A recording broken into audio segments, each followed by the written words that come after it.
Members, members, please report to the council chambers. Sergeants, call the members. Have them report to the council chambers. I want to thank Mr. Bond and Englander Martinez for being members of today's early caucus.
Sergeants, please call the members, have them report to the council chambers.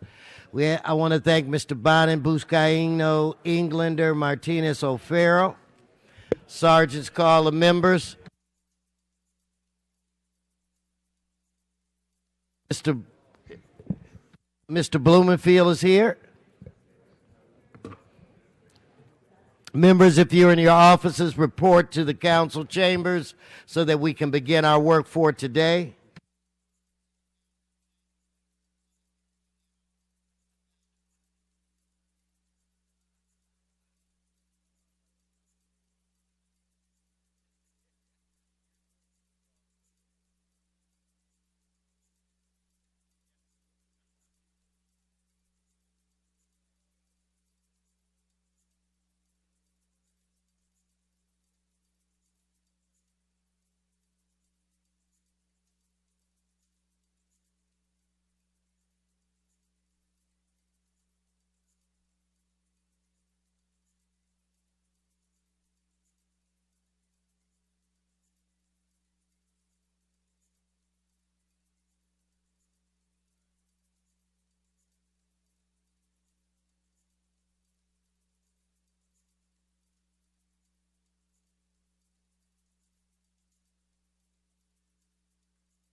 Okay,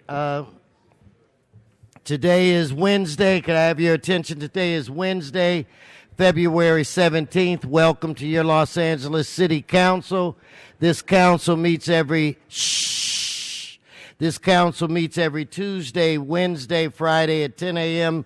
The public is welcome. Mr. Clerk, we have a quorum. Could you please call the roll? Blumenfield, Bonner, Buscaino, Cedillo, Engler, Fuentes, Harris, Dawson, Weezer, Carrasco, Corian, Martinez, O'Farrell, Price, Rue, Wesson, 11 members present, and a quorum, Mr. President. Okay, first order of business. Approval of the minutes. Rue moves, Martinez seconds. Next. Commendatory resolutions for approval. Cedillo moves, O'Farrell seconds. Next.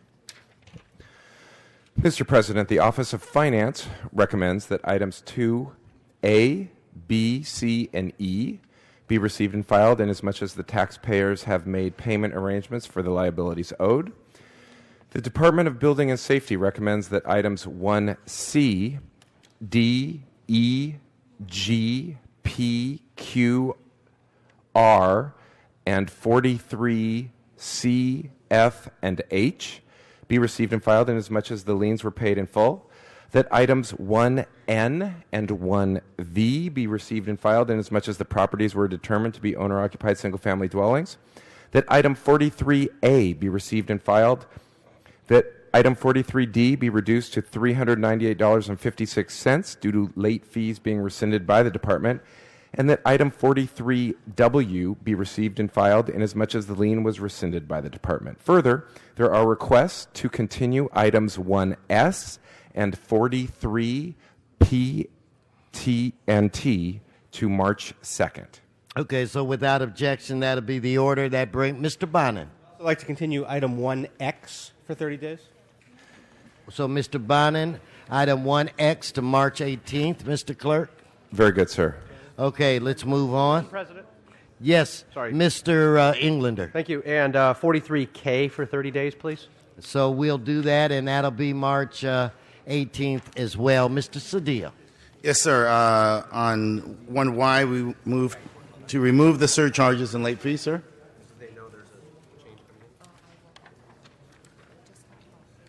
And again, Mr. Cedillo, give me that. We want to remove the surcharge and late fees on 1Y, sir. Without objection. Thank you. Okay, where are we, Mr. Clerk? Mr. President, items 1 through 18 are items noticed for public hearing. Do we have cards? Yes, sir. Cards on items 1, 2, 8, and 18. Let's hold those items and let's vote on the remaining items. Let's open the roll, close the roll, tabulate the vote.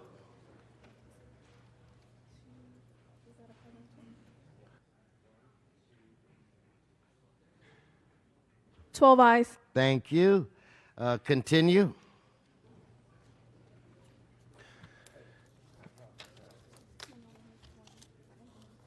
Mr. President, that brings us to items 19 through 40. They're items for which public hearings have been held.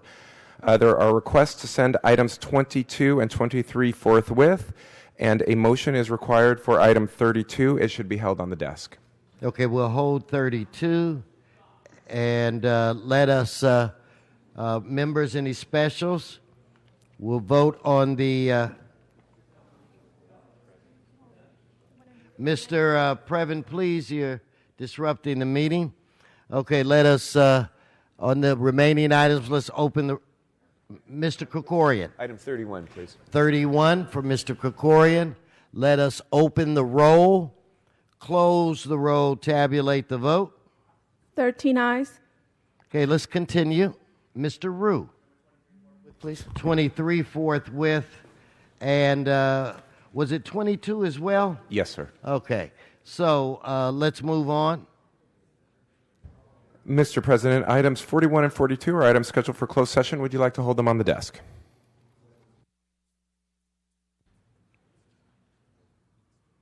I will defer. Why don't we hold them right now and we'll move on? So let's hold those items and move on, Mr. Clerk, to the next agenda items. Very good. On the continuation agenda, items 43 and 44 are items noticed for public hearing. Do we have cards? On item 44, sir. Okay, let's hold item 4. No one wishes to speak on 43. Let's prepare to vote on that item. Let's open the roll, close the roll, tabulate the vote. 13 eyes. That brings us where? Items 45 through 80 are items for which public hearings have been held.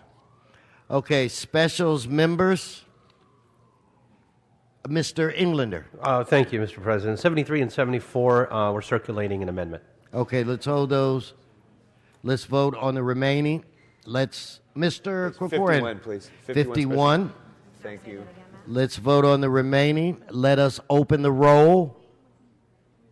No, we'll scratch that. Ms. Martinez. Sorry about that, Mr. President. No 49 for Mr. Weezer. Well, We can continue it until February 23rd. okay, so Item 49 for Mr. Weezer. on item 49, there's a request that that item be continued until February 23rd.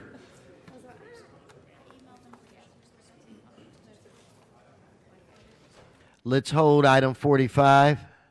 Let's vote on the remaining. Let's open the roll, close the roll, tabulate the vote. 13 eyes. Continue. Items 81. Wait, Mr. Root. Mr. President, 59 forthwith. Without objection, 59. Forthwith. Yes. Items 81 through 94 are items for which public hearings have not been held. 10 votes are required for consideration. Mr. Fuentes. Number 87, special for a technical amendment. In fact, before we do that, let me just say, without objection, those items are now before this body. And what number was that, Mr. Fuentes? 87. 87. Mr. Krikorian.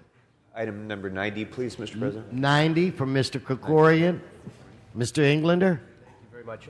82 special, please, and then 89 for a friendly amendment that's being be circulated. Okay. Cards again. 94 from Mr. Root. Mr. Blumenfield. Number 83, special, please. 83 special. Anything left, Mr. Clerk?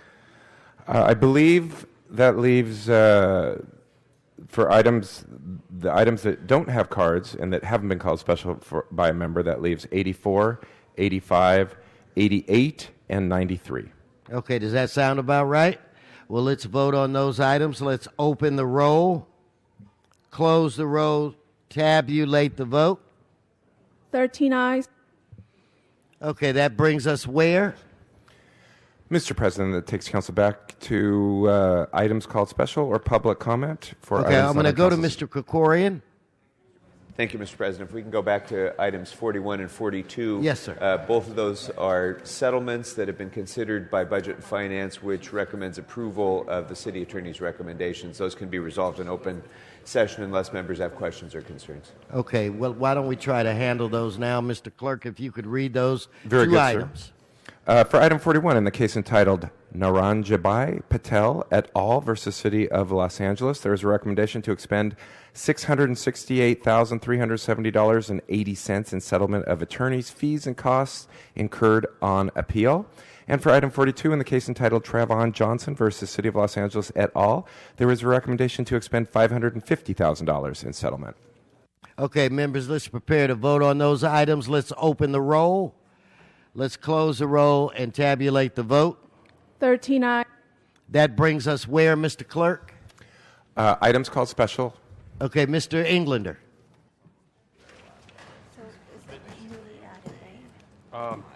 Newly added? Yeah.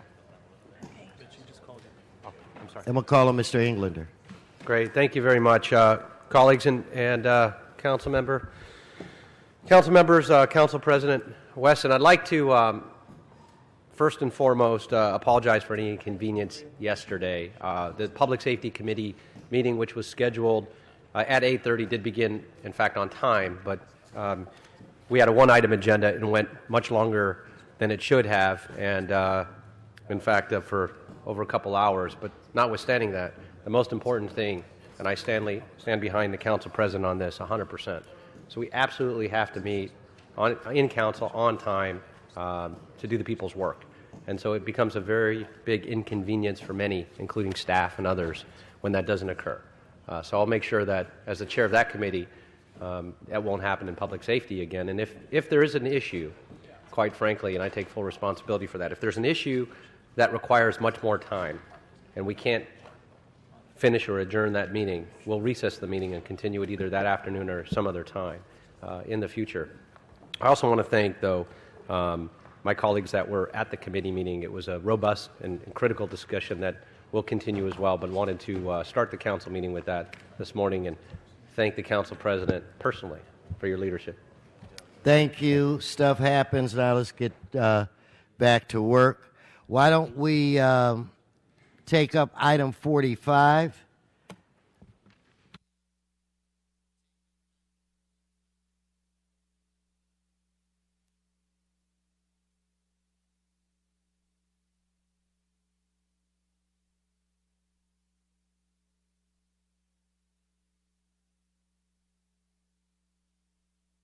Why don't we ask Ms. Bartels to come forward?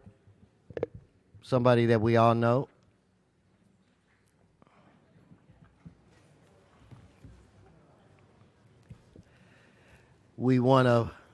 Many of us around this horseshoe have known you for many years, and now we have an opportunity to confirm you for a leadership position, one that you've worked very hard and you're deserving of. And so I thought it would make sense to have you say a few words. And again, like I said yesterday, I'm sorry your parents aren't here today, but you are here today. So why don't you let us know the direction or the future that you're going to take this office in. Ms. Bartels, the floor is yours. Thank you. Thank you very much. I am honored to be with all of you here today and excited to begin this new chapter of public service. I'd like to thank Mayor Garcetti for placing his trust and confidence in me in presenting me with this opportunity to become the next Director of Finance for the City of Los Angeles. I am committed to enabling the Office of Finance to be the most responsive, the most efficient, and the most effective office that it can possibly be. And I look forward to collaborating with each of you on the City Council, the Mayor, and our greater business community to ensure that that happens. As you've mentioned, and as I know a number of you know, I have devoted my entire career to public service. And I'd like to say that public service to me is not just a job, it's not just a title, it's not just a position. For me, public service is my passion. And that passion stems from the people that I've worked with, and the people that I've served.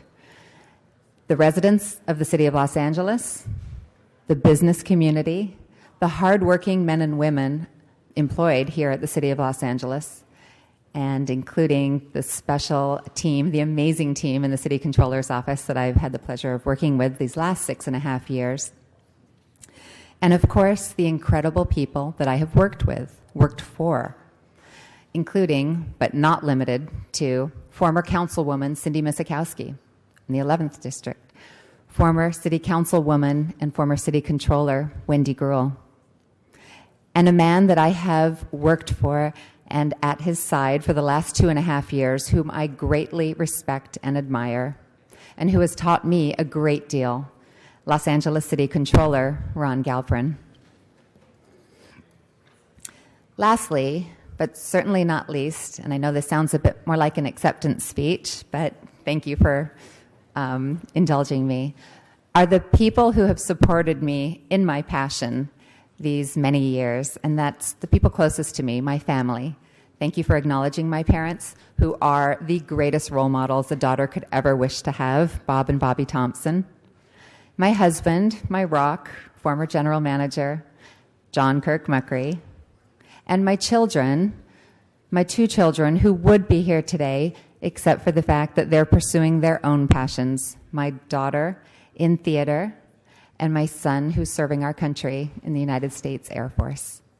I love this city, and I am so proud to be accepting this opportunity that we are here for today. Thank you very, very much. I'm happy to answer any questions. Thank you very much. I think that you're just so well known around this horseshoe and so highly respected. There are no questions at this point in time. We are excited about you, excited about the future, and we all feel sorry about Mr. Galprin. But life goes on. So with that said, why don't we open the roll, close the roll, tabulate the vote. 13 ayes. Congratulations. Thank you. Thank you very much.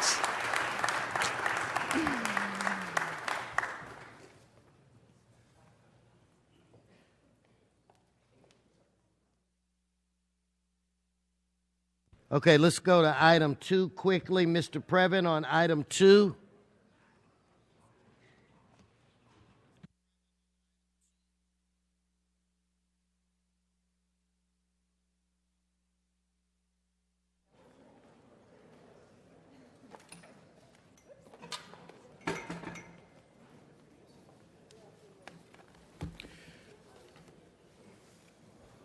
Yes, sir. Good morning, Council President Wesson. It is Eric Previn on item 2. Which meeting is this? Mr. Previn, just speak to item 2. Just clarify. No. Mr. Previn, speak to the item. If you don't know what meeting it is, then how could you fill a card out? I'm on item 2E, which is... Just speak to the item. Well, I'd like to know... Okay, fine, sir. It's 2E. One more time, and then you'll forfeit your time. It's a lien that we're settling with a group called MGA, Inc.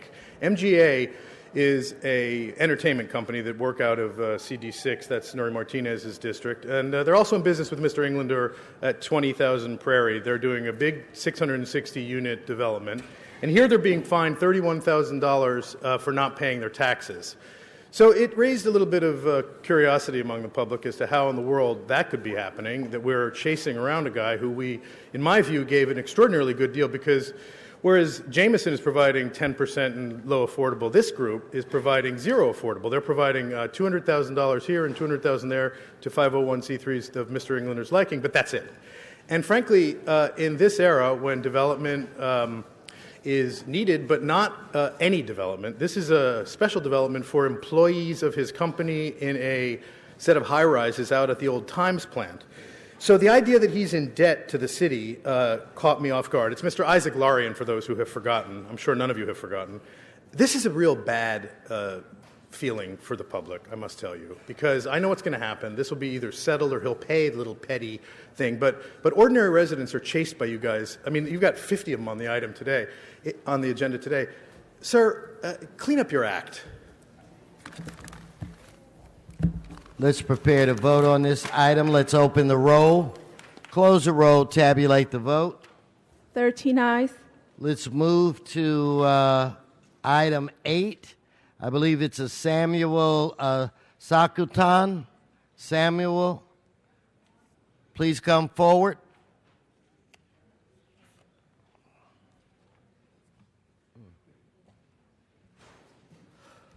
Yes, sir. Sorry, this is on item 89?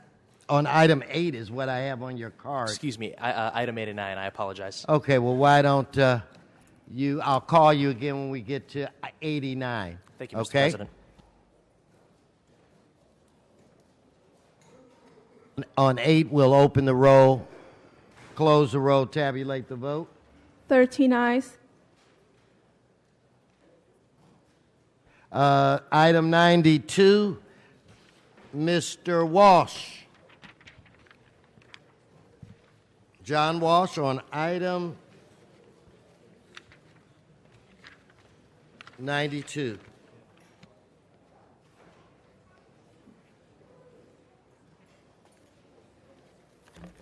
John Walsh, blogging at HollywoodHighlands.org or J. Walsh Confidential, tweeting at Hollywood Dems. This is a Council District 2, Mr. Krikorian. We want to make his district more beautiful. Of course, currently, even he admits it needs enormous amounts of graffiti removal. Right now, Mr. Krikorian is asking for $30,000 worth of graffiti removal. I mean, I just want everyone to know, you want a graffiti, anybody who wants to do graffiti, go to Mr. Krikorian's area, because especially if you're white, because they're not going to arrest you if you're black, unless you're black. $30,000, Council District 2, for worthless graffiti, racist graffiti removal. HollywoodHighlands.org. Okay, let us vote on this item. Let's open the roll, close the roll, tabulate the vote. 13 ayes. Okay, now we'll move to item 83, which is called special by Dan. Item 83.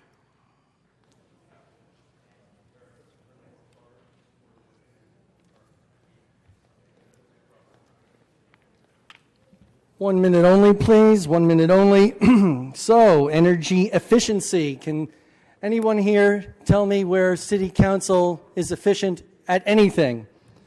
You weren't efficient at the NFL, and you lost, and you cost us money. You weren't efficient. Stay on the subject. I am. I'm giving examples of how you guys don't know shit about efficiency. Stay on the subject. City Attorney, I'm talking about efficiency. Can I get a ruling, please? No, just stay on the subject. Okay, well, tell us, how are you going to lower the bills? How are you going to lower the energy bills, right? You screwed up $41 million of our money, and now you're going to tell us now you're going to be efficient about it? That's because Mr. Wesson's name on this.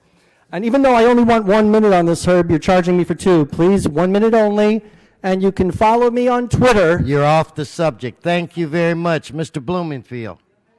Mr. Blumenfield. Great. No, this was one that we had called special, and I wanted to really raise this issue, and I wanted to start by thanking Councilmember Fuentes, who's the chair of the Energy and Environment Committee, for allowing this important initiative to come directly to the Council in advance of the rates discussion that we're going to have later this afternoon. It was important to me to create something tangible for our constituents who need relief from the extreme heat of the summer, and with this crazy weather, extreme heat sometimes of the winter in the San Fernando Valley. Our most vulnerable populations need relief for their well-being. When you talk about energy use and you talk about air conditioning, for folks who live in the hot areas of this city, it is not a luxury. Air conditioning is a necessity. It can even be a life or death situation. For folks who don't realize the temperature differential, in parts of the city, it can be 20 degrees hotter in the West San Fernando Valley than on the west side of the city. So that's why I asked the DWP to help ratepayers realize substantial savings on their bill by having air conditioning systems and other appliances reviewed for performance, including maintenance efficiency checks at no rate to the individual ratepayer. After months of working with them, they answered the call to help constituents of the West Valley and not just raise rates on their backs. But in the end, we actually developed a program that will help the entire city. The largest source of energy use for most of my constituents is the heating and cooling system. Indeed, for all constituents in the city, it's the heating and cooling system for your home or building.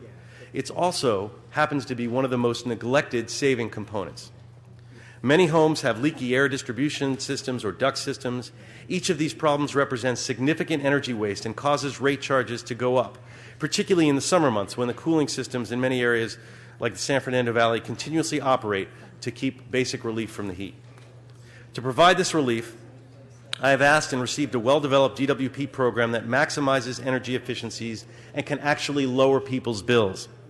This includes free-of-charge air filter replacements, outdoor coil and flow adjustments, including refrigerant charge assessments, all things for people who need to live healthy lives in the heat and not worry about whether or not they can afford to keep a basic temperature in their house.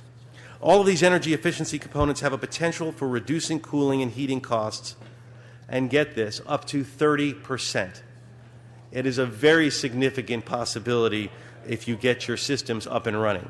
It's like having the air in your tires when you're driving on the highway. Having the right air pressure in your tires can make a huge difference on fuel efficiency. These are significant savings, particularly for ratepayers that reside in the hottest areas of the city, like the San Fernando Valley. So the DWP has promised to reach out to needy ratepayers on this program, conduct workshops to utilize this new program throughout the city. This will also create jobs. The jobs we create in energy efficiency will grow throughout the city as DWP sends out approved vendors to homes throughout the area to ratepayers for free. Let's save ratepayer dollars on the eve of the robust discussions we're going to have about DWP rates. This is something tangible we can do.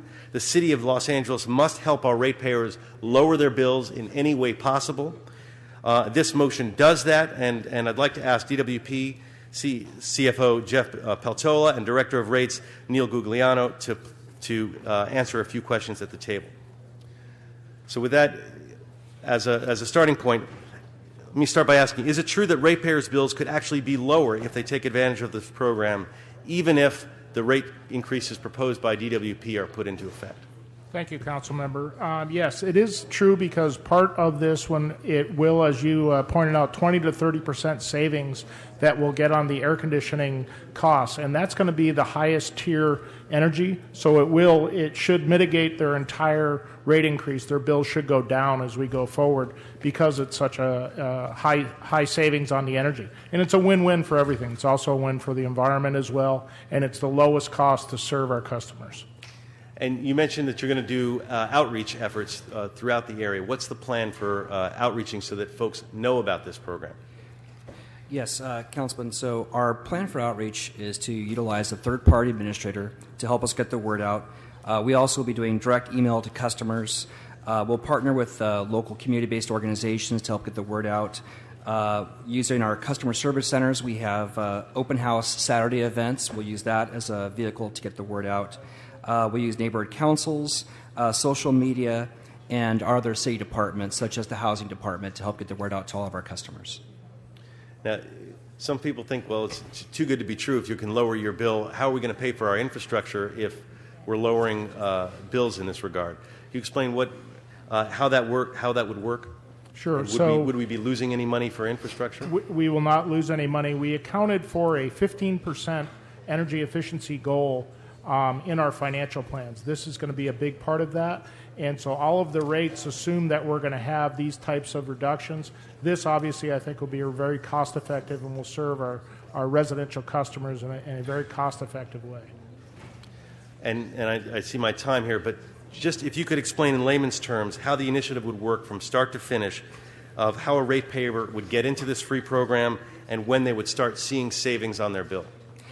Absolutely. So our ratepayers will be able to contact us at the Department of Water and Power directly or our third-party administrator. They'll be scheduled for and receive a complimentary AC diagnostic and maintenance service program. As you mentioned, that'll include things such as filter replacements, clean of outdoor coils, refrigerant checks, and other things.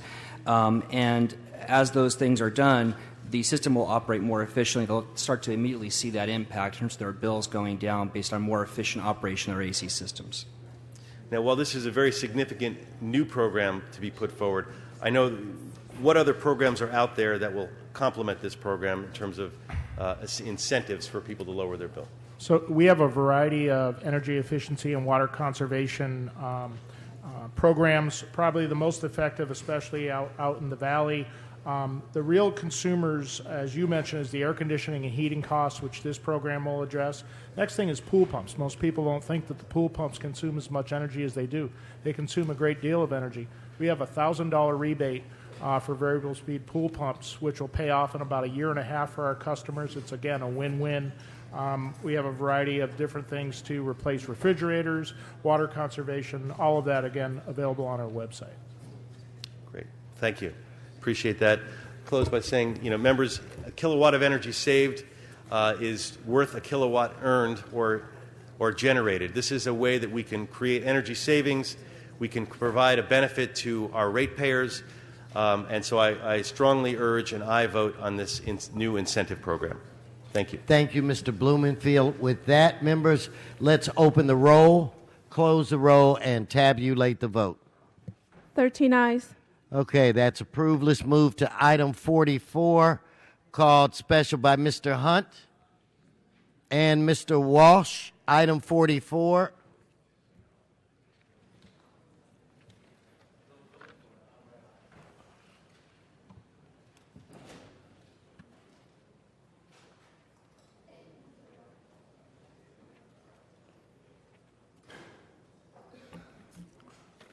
John Walsh, blogging at HollywoodHighlands.org, tweeting at Hollywood Dems.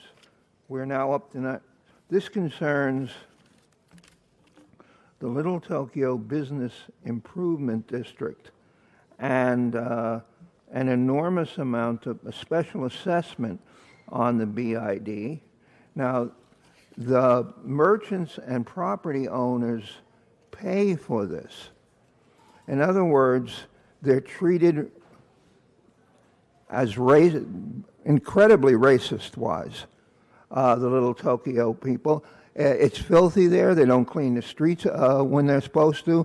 They allow crime to occur right open on the street. But they have the nerve, this BID is a tax on all the property owners and the businesses. HollywoodHighlands.org. Thank you. Mr. Hunt? The Red Chief Hunt on the record for Little Tokyo. I think that if it's an investment for Little Tokyo, then it should be made. If the property tax and the owners are paying for it, then it should be accepted. But let's clean up Little Tokyo night and day so that the property improvements will be adjusted so that they can make more money. I am the Red Chief! Thank you. No hollering, Mr. We don't want to break our equipment. Let's prepare to vote. Let's open the roll, close the roll, tabulate the vote. 13 ayes. We're going to now move to item 51. Mr. Krikorian, item 51. I do have a card. I'd like to call up on item 51, Reverend Charles Harrell. Reverend Charles Harrell. I see you. Please come forward, sir.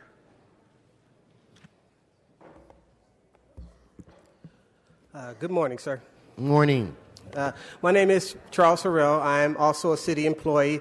I want to thank you for the honor to speak today before all of you on item 51, parental leave. Parental leave, as my understanding, offers 4 months paid leave to city employees. This affords fathers, mothers, the ability to greatly solidify their family structure. As a father, my motivation is to provide influence, stability, protection, hope, and a legacy of integrity for my children to walk in. As a minister and a community leader, also a chaplain, my motives are the same for my neighbors. Simply put, this item greatly advances those efforts and helps families, new and seasoned, it gives them great ability to solidify their family foundation. And it would help greatly and would be very appreciative if you voted in favor. Thank you for coming down, sir. Mr. Krikorian, that ends the public comment on that item. Thank you very much, Mr. President. Members, in virtually the entire developed world, government mandates that employers provide paid parental leave of some sort when a family is expanding. And the United States as a whole has fallen woefully behind the rest of the world in that regard. But that's starting to change. Even now, the United States military is expanding paid parental leave. There are cities throughout our country that are expanding parental leave, and importantly, so is the private sector. So as we're entering into a mode where we're beginning to expand the city's workforce, as we recover from the Great Recession, as so much of our workforce is retiring and needing to be replaced now, we need to be competitive for the best, for the brightest people who will want to come to work for this city. And in order to do that, in order to be competitive with the rest of the private sector, we need to make sure that we provide this sort of benefit to allow young families to be able to come to work and still know that they won't be neglecting their obligations to their children.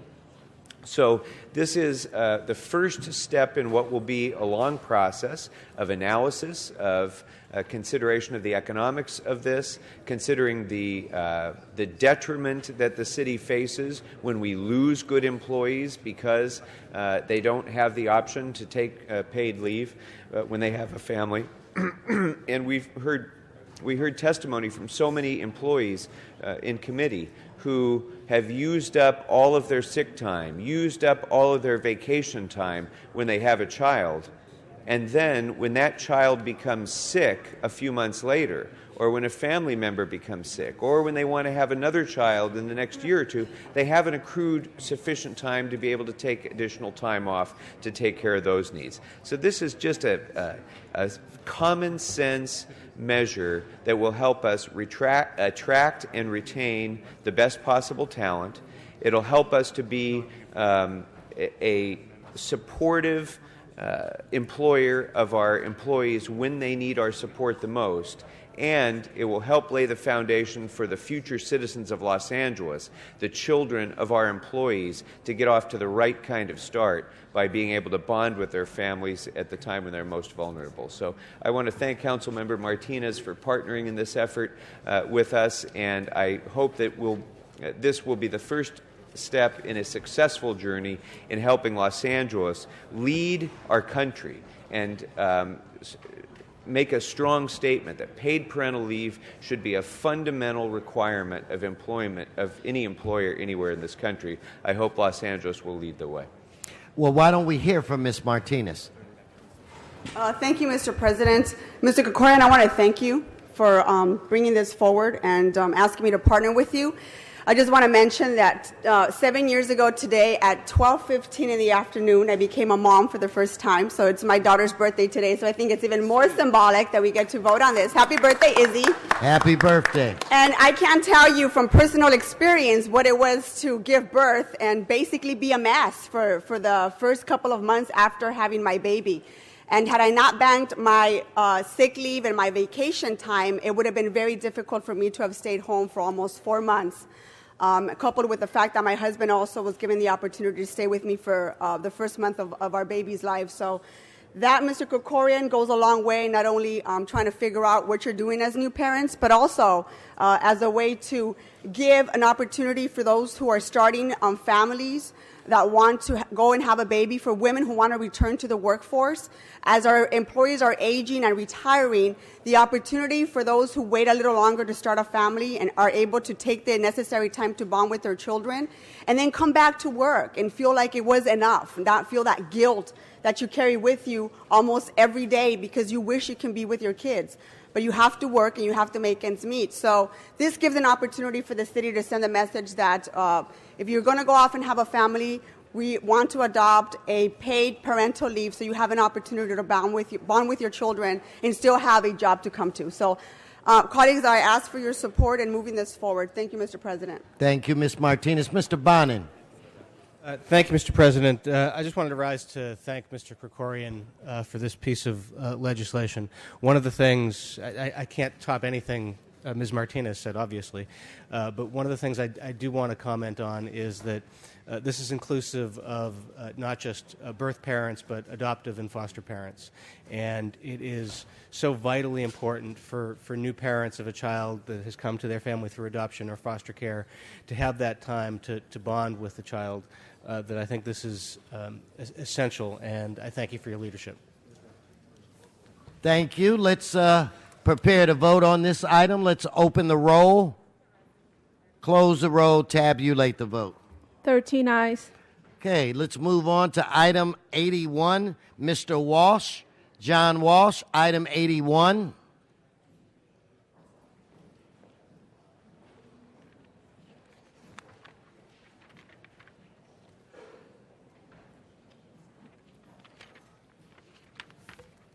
John Walsh, blogging at HollywoodHighlands.org and at J. Walsh Confidential.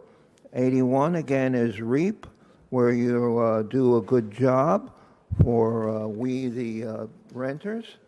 And I'd like to point out that this is 2 meetings, so you owe us 10 minutes. 2 meetings this.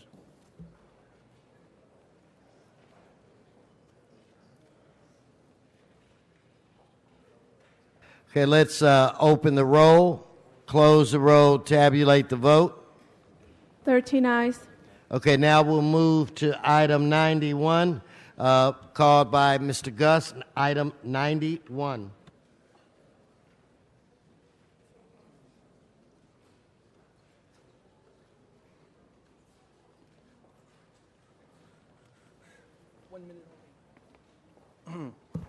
1 minute only, please. Item 91, 1 minute only.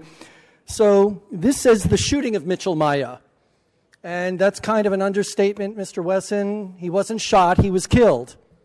Now, I guess the question is, why do all your other rewards say murdered, the murder of this person or that person, but this person who was murdered, it only says he was shot?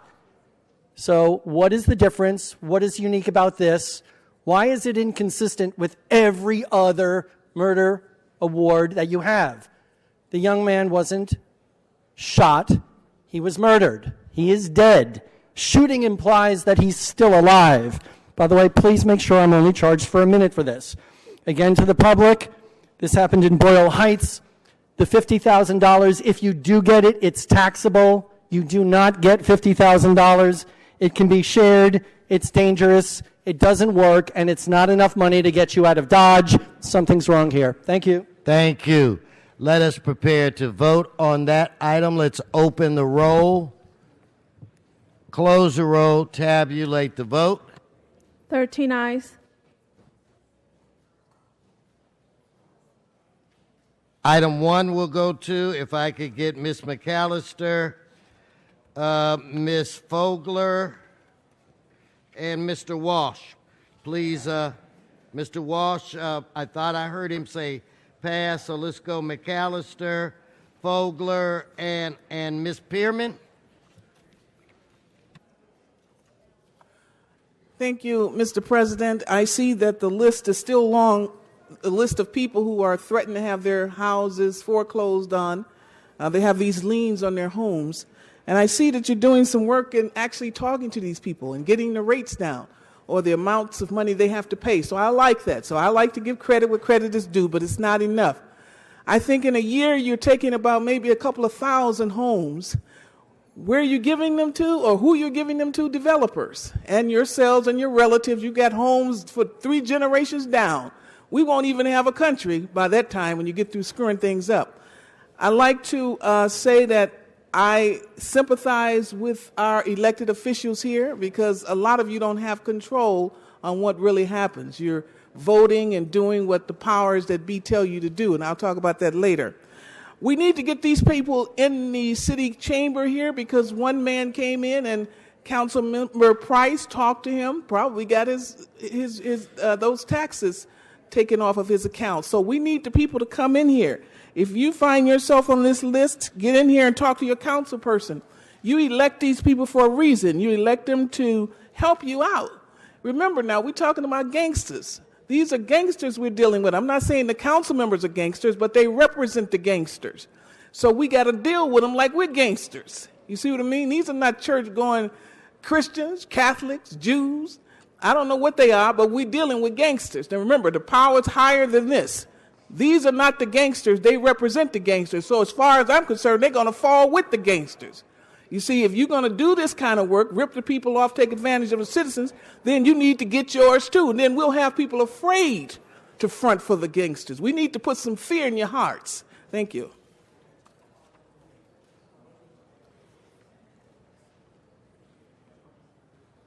Yes, Miriam, come forward.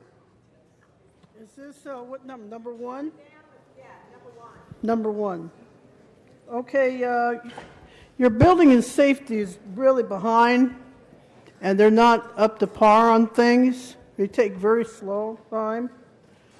Yeah, I'm kind of disappointed in the service here in the city, and the people who have these liens should come out here, and maybe then they can have it dismissed.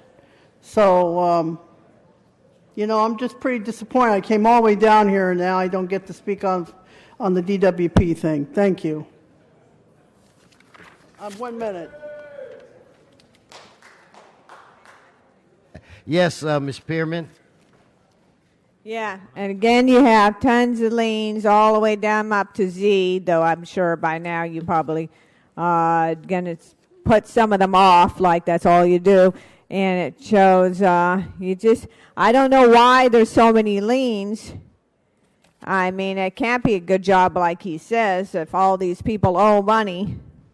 And I'm tired of having these people there's got to be a way to work these things out so these people don't owe so much money.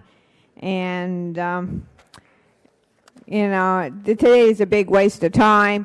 Someone told me there was a great big thing for the DWP, and now all I can do is tell you off for having liens. So let's get let's work with these people and get them paid off, and don't overdo it with late fees. No late fees. Okay, let's prepare to vote. Let's open the roll, close the roll, tabulate the vote. 13 ayes.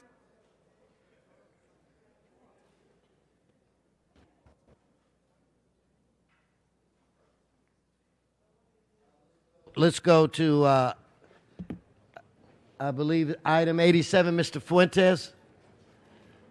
President, colleagues, I raise this issue just for a technical amendment. I'd like to, the motion that was referenced in item 87 says to take an existing chief urban forester position and reclassify it. It should read existing chief management analyst and reclassify that. That's the only change that we've got. Ask for an aye vote.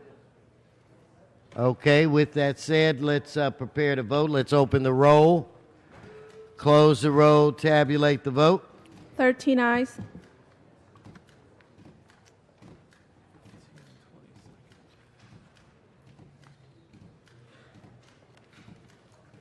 You know what I want to do on item 1, Mr. City Attorney, I want a quick vote on reconsideration. Mr. Hunt, please come forward on item 1. And Ruth Cernoff. Please come forward, Ruth and Mr. Hunt. Item 1.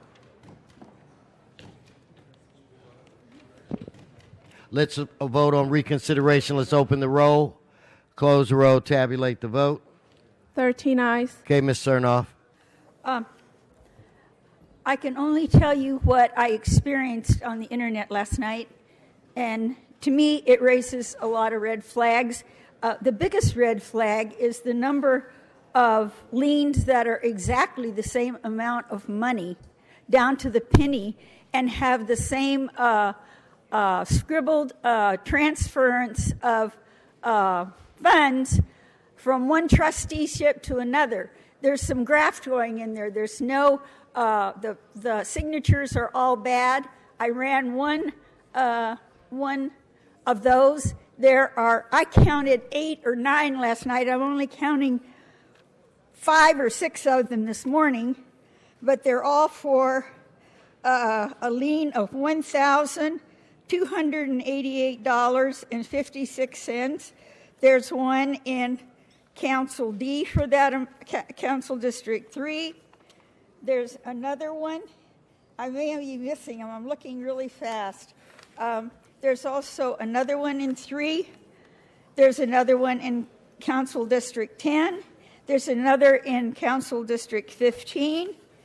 And there's another in Council District 1. And they're all for the same exact amount of money, $1,288.56. And if the title and the way that the transference and this is taking place is the same in all of these procedures, then we're really in trouble because there's some things that just aren't right. And because I need to further research this, I will simply give you a copy of one of the 128856 one so that you know what you're looking for in case you want to pursue it. Thank you. Mr. Hunt? Vote yes on the reconsideration. I am the Red Chief Hunt. Let's prepare to vote. Let's open the roll, close the roll, tabulate the vote. 14 ayes. Okay, we're going to go to item 82. I have cards, Ms. Fogler, Ms. Pearman, and Mr. Previn on item 82. Miriam, come forward. Item 82.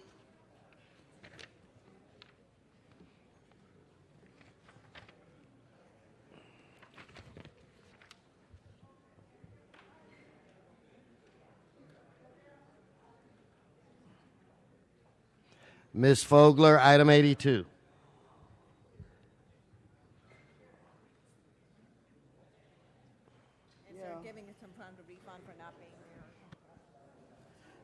Yeah, I don't know what you're doing, but you're playing hopscotch with these people's lives. And what we're concerned about now, the whole San Fernando Valley is being compromised, the air down there, because, you know, we're in a valley. And the air sits more.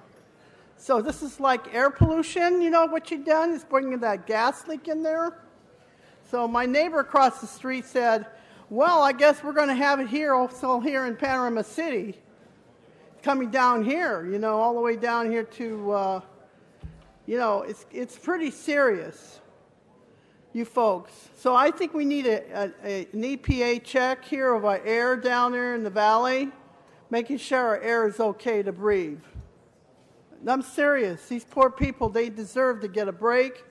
And we all in the valley need to get a break in the valley. We're all being sucked in by all that gas leak in the air. Thank you. Please get a study done so that we can check our air. Okay, Ms. Pearman, followed by Mr. Previn. Okay, it's good that you're, I totally agree with all that you said. That's a terrible thing that what they did with the gas leak and screwing people's lives. And I'm glad that you're going to give them a spot where they weren't there. That's full fund credits for customers displaced from their homes. That's good. But I don't understand is what our customers are only eligible for refund credits if they no longer place any of the collection containers out of service. So it seems to me that this is probably a way to try to find a lower way to not give the refunds to everybody that's been displaced by coming up with this term, but nobody knows what they're saying, but they'll end up being under that term so that you probably don't end up having to give anything. So basically, you don't want to make up for the mistakes that you made over there at the gas leak. I'm going to leave it down to a minute. Thank you. Thank you, Mr. Previn.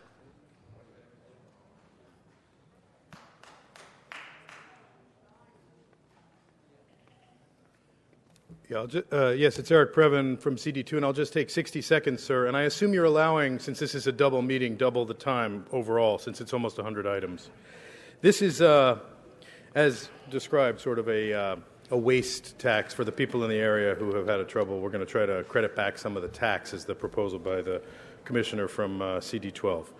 Well, these are folks who have had to be displaced, and it's my understanding that we are covering all of their waste needs where they are. So to credit them back money, though appealing, I'm sure, to the council member and to the recipients of any money, is hard to see, frankly. I don't quite get the benefit since we are providing, I assume, for all the relocation poopy charges that may go along with it. So this does seem like yet one too many things. So I would say, along with the crazy legal fighting, thank you. Okay, let us prepare to vote on this item. Oh, I'm so sorry, Mr. Englander. Thank you, Mr. President. Colleagues, I've been consulting with the Department of and Public Works and Sanitation, as well as the City Attorney's Office, who are all here if anybody's got any questions. And what this is would allow us, under all the rules, essentially to credit back those folks who have been relocated during the gas leak, particularly since both the governor proclaimed an emergency as well as the county health department issued a relocation order for those residents as well. And so there's already a system in place that we have, and they've been great in working with us. And I really want to thank the City Attorney's Office and the department for all their help. And we're going to work with all of the residents that have been relocated, up to approximately 6,000 now households that have actually been relocated, to make sure that while they were out, they don't have to come back and have bills services that weren't provided, where we didn't send anybody to pick up their trash, or actually they drove right by their home because there were no cans out. On top of that, I just want to make a special announcement, Mr. President. This is pretty cool. So while we were doing all of this, it dawned on me that all these people have been moved out, and they're probably paying their cable bill also, and they're not home.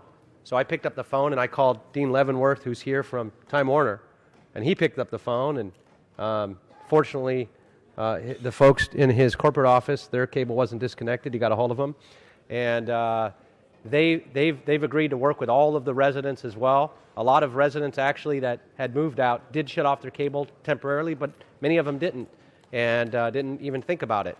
And so Time Warner is more than willing to work with those folks on their billing issues as well, and get all the ones that are coming back home, and people really want to get home quickly, to make sure that they get reactivated as well. So for those folks, they can call 888-TW-CABLE, toll free, and they will work with them directly, and we really appreciate the partnership on that as well. I urge you to vote yes on this. Thank you so much. Okay, and Dean, thank you and your company. Let's prepare to vote. Let us open the roll, close the roll, tabulate the vote. 14 ayes. Okay, we're going to go to item 31. Okay. We have to vote on that, please. Okay, before we go to 31, why don't we vote on urgent forthwith on the last item? Mr. Clerk, you with me? I'm with you, sir. Let's open the roll, close the roll, tabulate the vote.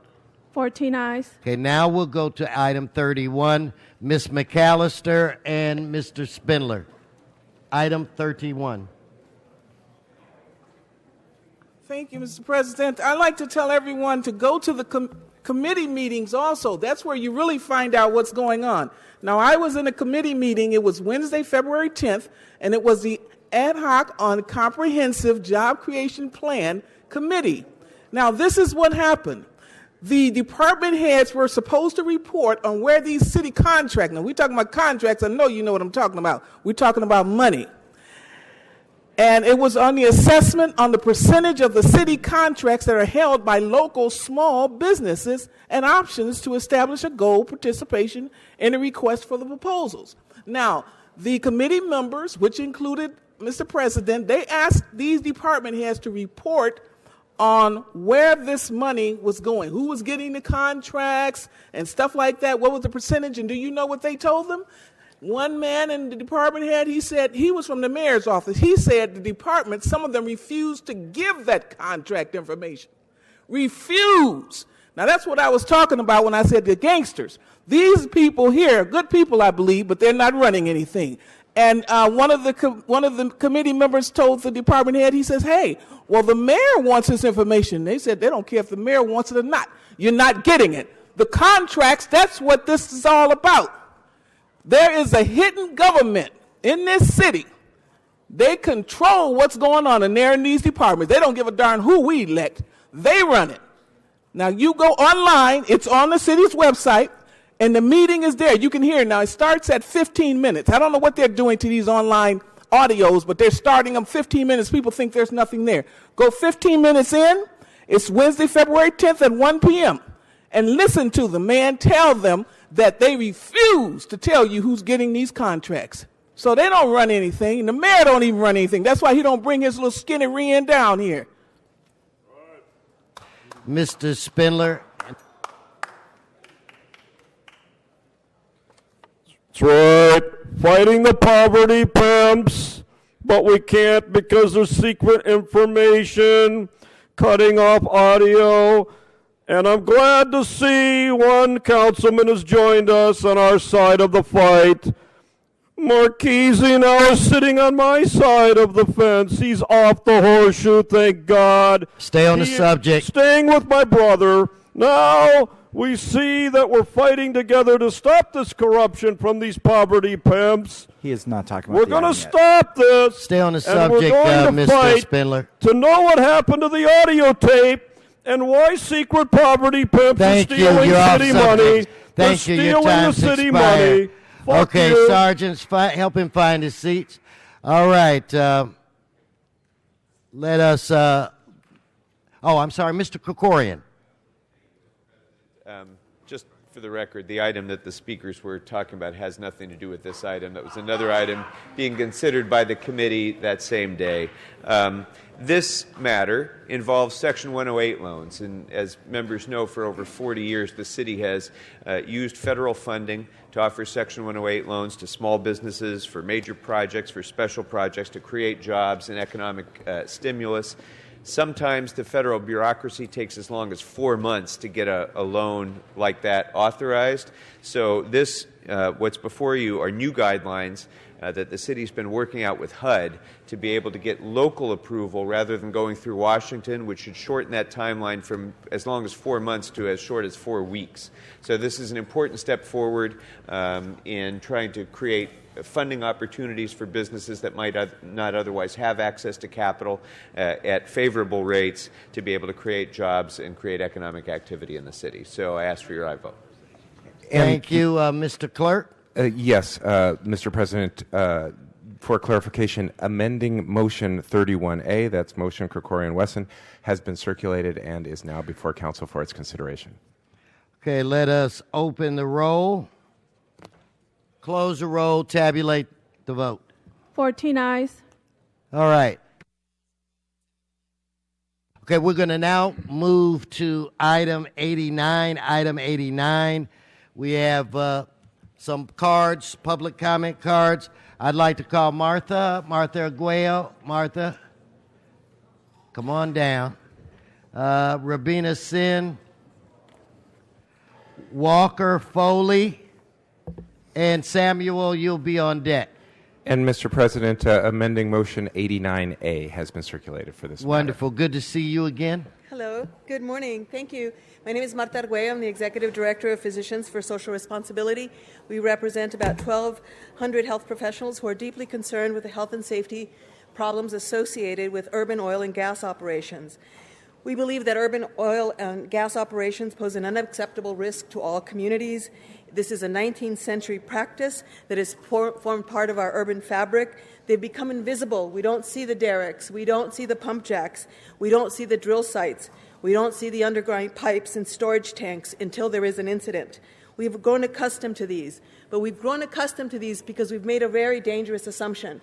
We've assumed that somebody is minding the store.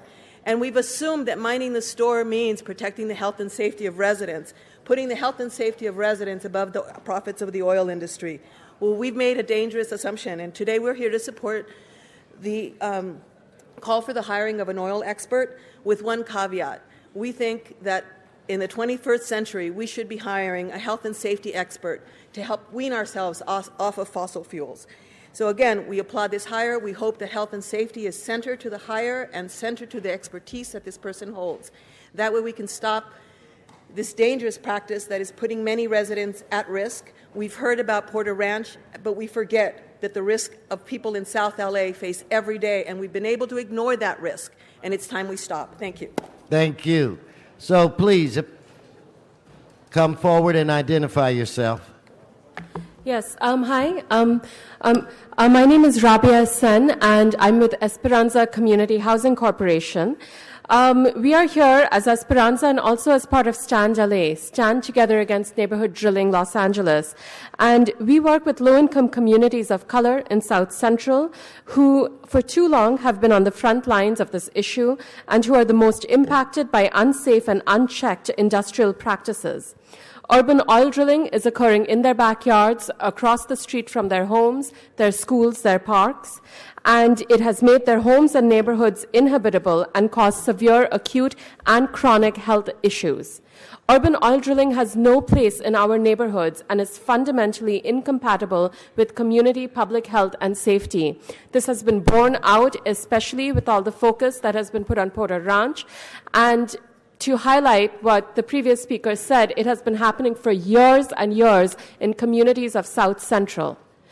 What we are asking here is that with this motion, you use it to shift the city's focus to protecting community public health and safety, including looking at land use issues that govern the decisions that bring unsafe industrial practices into neighborhoods, as well as shifting the focus to holding industry, especially the oil and gas industry, accountable for their unsafe practices and putting so many of our residents in danger. Thank you. Thank you. Sir, please come forward and identify yourself. Yeah, my name is Walker Foley. I'm an organizer with Food and Water Watch, and we work with communities to stand up to corporations that put people before profits and advocate for a democracy that improves people's lives and protects our environment. We believe public health must be the foremost consideration when talking about this industry, and ultimately, we believe this industry has no place in a dense urban population and no place on a warming planet rapidly headed toward total ecological catastrophe. The historic actions of oil and gas companies in the Los Angeles area suggest that our communities and our health are not a valued part of their business model. So we thank you for continuing to work on urban drilling, neighborhood drilling. This should be a priority for the city of Los Angeles, but our concern with this motion is that it comes without public hearing, without regarding the voices of the communities most impacted by this industry, and therefore this decision. There's a single neighborhood council on the community impact statement that speaks to this motion, and we believe that if not handled properly, this position could easily give way to regulatory capture. We already know that the California Independent Petroleum Association is walking these halls and lobbying for who they would like to fill this role. So the original motion contains no guidelines for what kind of professional should fill this position, and more alarming to us, makes no mention of public health. Only the responsibilities to be performed, which mostly pertain to industrial operations. And in fact, when you dig into the responsibilities that seem to have guided this position from its inception in the 50s, you see an emphasis on managing city leases with oil producers, making this a profitable thing for city revenue. The staff report on November 5th of 2014 indicates, and is one of the only documents I've found, that mentions public health in respect to the scope of the responsibilities to be performed, and it's not mentioned in this motion. So we support STAND, we support Esperanza and Physicians for Social Responsibility in asking that this position consider public health as a foremost consideration to the scope of the responsibilities for this role. Thank you. Okay, now, Sam, we got the right item for you here. Glad to be back. Sam Sukatan with the Sierra Club, speaking for the 40,000 members we have in Los Angeles and Orange County in our Angeles chapter. Also a CD10 and Koreatown resident. It's always hard to follow Walker, but, same song, different key. We want to thank the council for drawing their attention to this issue. We know the petroleum administrator position hasn't been fulfilled in most of my lifetime. However, in that time, historically, the petroleum administrator's priority has been making sure that LA gets its money's worth from energy extraction. In those 25 years, we're realizing that environmental health, public health, and safety are parts of that cost that we haven't paid yet. So I want to echo my friends at Esperanza, PSR, and Food and Water Watch by thanking the council for their work and encouraging them to adopt public health as a major guiding principle in this hiring process, as suggested by your planning department and by Councilmember Koretz as a friendly amendment. Thanks. Mr. Walsh and Mr. Gus. I don't have a card on you, Mr. Spindler. I'll look for it if you've submitted it. Mr. Gus, you're there, so you can come right up. 1 minute only, please. 1 minute only. Daniel Gus, for information purposes only. Follow me on Twitter at PovertyPimpHerb. So this is and that's my real Twitter handle, by the way. So I'm wondering, what neighborhoods are you going to be drilling in for oil? I have a feeling it's not going to be the wealthy CD5 and the wealthy CD11. I have a feeling it's going to be in CD8, where Mr. Harris Dawson is going to have to deal with this for however long he cares to stay on city council. But we have two jobs here, and I know Mr. Wesson is fond of giving his family these jobs. You're off the subject. Stay on the subject. Okay, I just want to make sure that they're not going to go to Wesson family members. You're off the subject. Thank you. All right? Come One on, chance? Mr. Walsh. No chance? Mr. Walsh, come on.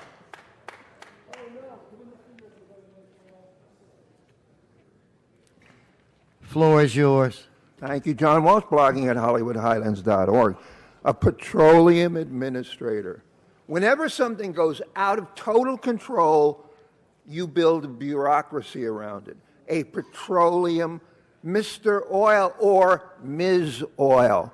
And as the previous speaker said, they understand drill where people are not white. We don't need a petroleum administrator.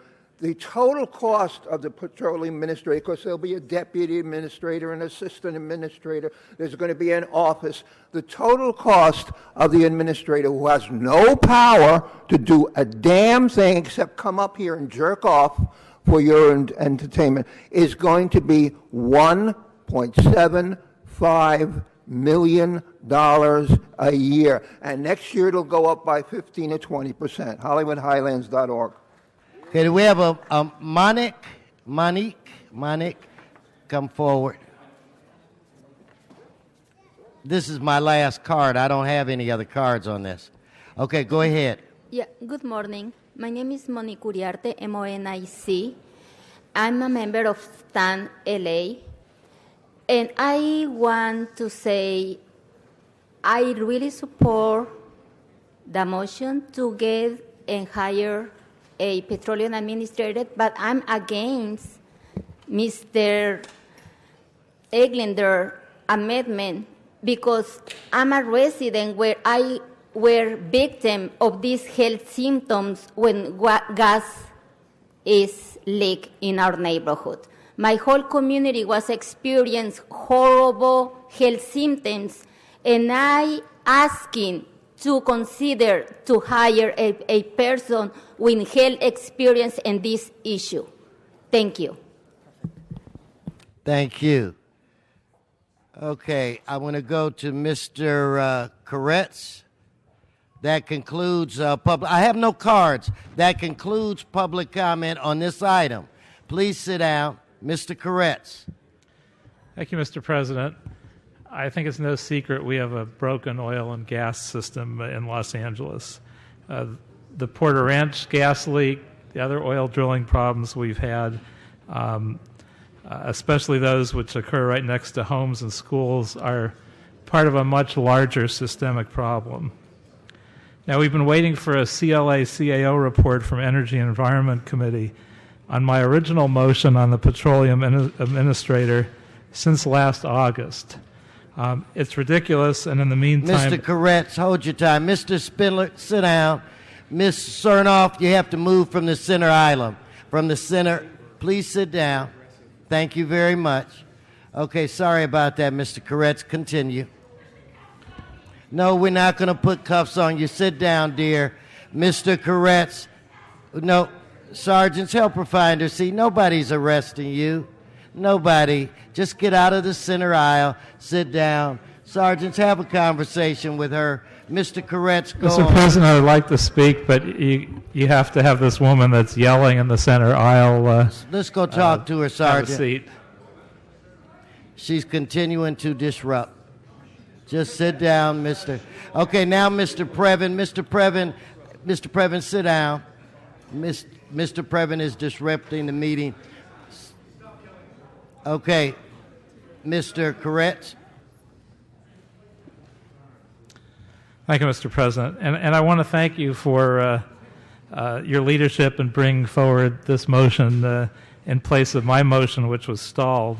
When it comes to the health and well-being of communities who are on the front lines of drilling and deal with the most immediate impacts, we should be moving with greater haste. And I believe Councilmember Englander should be commended for working so hard and so quickly to protect his constituents in Porter Ranch.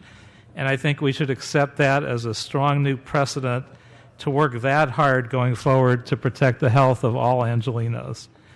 And my request as we move this forward is that we engage with the communities that are impacted, those folks who have oil wells in their backyard, including many in CD5, to see that their needs are met and their health and well-being is not just protected but prioritized. No more nosebleeds, no more chronic respiratory problems. We need to get a handle on this.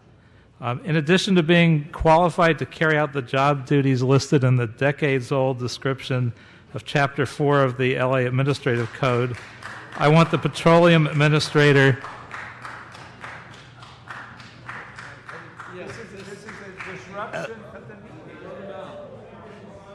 Sergeants, show Miss Cernoff the outer office. She's disrupting the meeting. And then take Mr. Spindler as well. Anyway, I'd like to ask Mr. Spindler needs to be removed as well. No, Mr. Spindler needs to be removed as well and done now for he's disrupted the meeting as well. Come on, we have a lot of work to do, sergeants. Clear. Ruth, you're disrupting. Ruth, we let you speak all the time. You're disrupting the meeting. Sergeants, help her to the back. I don't know. Ruth, you have to be removed. Ruth, you have to be removed. Mr. Previn, and you go too. Sergeants, Mr. Previn as well. Mr. Previn, you're going to be removed right now. Please remove Mr. Previn right there. Sergeant, right now. It's not a request. No, it's not. Just you've got to go. Okay, we'll recess the meeting until these people are removed. Mr. President. Sergeant, wait, Mr. Englander. Sergeants, and get Mr. Previn, you are removed from this meeting. Mr. Previn, he's continuing, Mr. City Attorney, to disrupt this meeting. Okay, Mr. Sergeants, he won't move. Do what you have to do. Thank you, Mr. Previn. You have to leave and leave right now.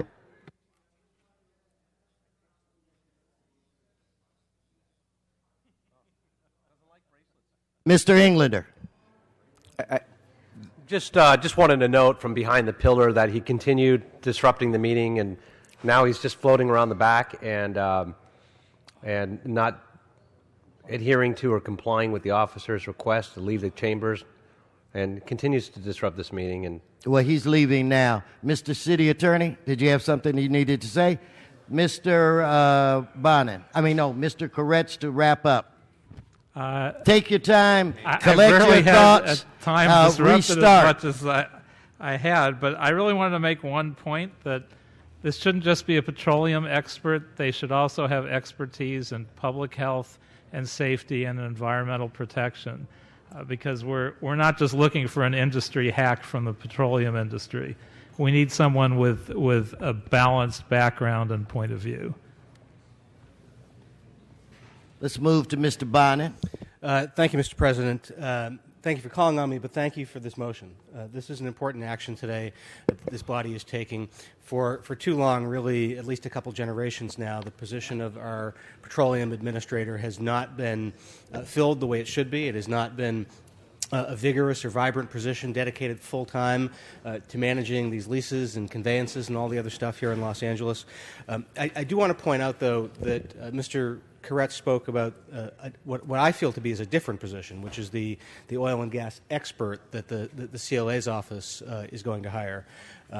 That was a result of a motion that Mr. Koretz and I put in, which has a vitally different role, and is the role that folks from Food and Water Watch and the other organizations we're talking about looking out for neighborhoods and looking out for transparency and accountability. That's the position that we need vitally to make sure that we can complete the moratorium on fracking that this body committed to over a year ago. And that has been approved by the Energy and Environment Committee. Thank you, Mr. Fuentes. It's in the Plum Committee, and my understanding is that it's waiting for a report from the CAO and the CLA in order to get that hearing there. So I'd request, as part of this, that the CAO and the CLA expeditiously finish that so Plum can hear this item and we can hire the other position so that we can actually move in tandem on both of these items. But make no mistake, this is a big step that we are taking with this position today to make sure that we have a much better sense of vigilance We cannot trust the state to look out for our interests, as we've seen.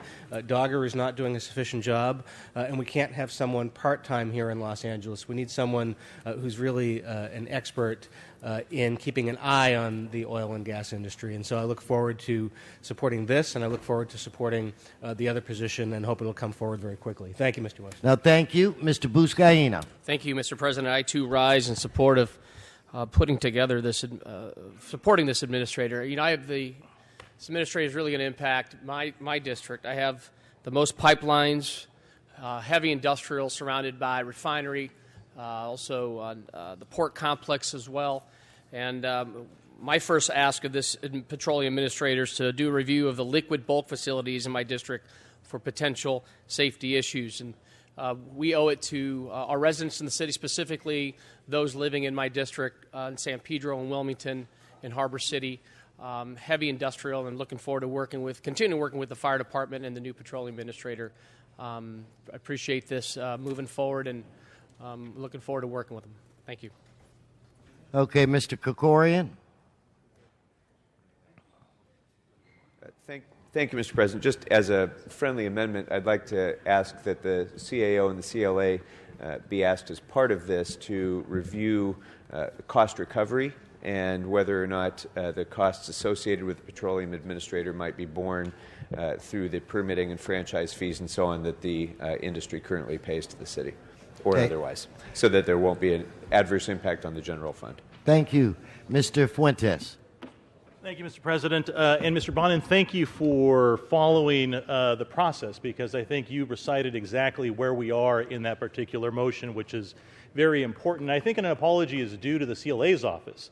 The insinuation that somehow any of this is stalled is incorrect. The CLA's office is working very diligently to try to figure out how it is that we satisfy the measures that are being put forward in this motion, as well as the one that was referenced by Mr. Bonin. So thank you, CLA, for all the good work that you're doing. Things take a little bit longer than folks want sometimes, but it's to no fault of theirs. Okay, no more speakers. Let's open the roll, close the roll, tabulate the vote. 14 ayes. That is approved. Mr. Rue, item, is it 94? 94, yes, sir. Thank you, Mr. President. Regarding 94, on February 4th, 2016, the Cultural Heritage Commission was unable to act on a historic cultural monument application for the Acker mini mansion located in Los Feliz. Unfortunately, all 5 members were not present at the meeting, resulting in a 2-2 vote, thereby effectively denying the application. The designation has a significant amount of community support, and there are legitimate concerns that the interested parties did not have adequate time to present their views. So the action I'm requesting today is that this case be remanded to the full 5-member board of the Cultural Heritage Commission for additional opportunity to consider the application and to give the community the opportunity to present to the full board. Again, for clarification, this action is not intended to deny the Commission's decision, but simply send it back for the consideration of the full body. So that's what I'm doing today, and I'd like to ask the city clerk for some clarification on the motion. Mr. Root, would you, Mr. Clerk? Yes, sir. Direct your... In approving the recommendations proposed by Councilmember Root, we require 2 votes. First, to assert jurisdiction, and then second, to veto the action. Okay, so let's have our first vote now. Let us open the roll, close the roll, tabulate the vote. 14 ayes. Okay. Mr. Rue, now the second vote. Let us open the roll, close the roll, tabulate the vote. 14 ayes. Thank you, Mr. President. Okay, we're now going to take up items. Mr. Krikorian. Thank you, Mr. President. On behalf of Mr. Weezer, I'd like to ask that we reconsider item 1I for purposes of requesting a 30-day extension of time. Okay, so let's quickly vote on reconsideration. Mr. President. So what, do we have to vote to suspend the rules? Okay, Yes, sir. let's open the roll, close the roll, tabulate the vote. 14 eyes. Now we will vote on reconsideration. Let's open the roll, close the roll, tabulate the vote. 14 eyes. And that will be continued. How long? 30 days. So that will be continued until March 18th. Thank you. Let's now move to items 73 and 74. I believe, Mr. Clerk, we can take those items up together. And if I could have from the Selmar Neighborhood Council, Ann Job, are you still here? Ann, come forward on both items. And for item 74, there is an amending motion, 74A, that has been circulated. Okay. Yes, ma'am. So am I speaking on 73 and 74? Yes, just go right 73 ahead. now? Yes, we've combined those items. Okay, and note that we do have a community impact statement on these two items. Okay. My name is Ann Job. I'm the president of the Sylmar Neighborhood Council, and I speak on behalf of the Sylmar Neighborhood Council and the community we serve. The NC has submitted a community impact statement in support of these council files, authored by our council member Fuentes and seconded by Englander. Further, we want to thank the Englander for moving expeditiously these items to this council so that they can be addressed prior to the mayor putting out his budget. Our hope is that this become a part of the upcoming budget. I want to thank our council member Fuentes for proactively providing Sylmar with the rapid response vehicle and for partnering with the neighborhood council to see that we get this extra item. I was going to speak about the fire station in the second item, but I'll fold it in here.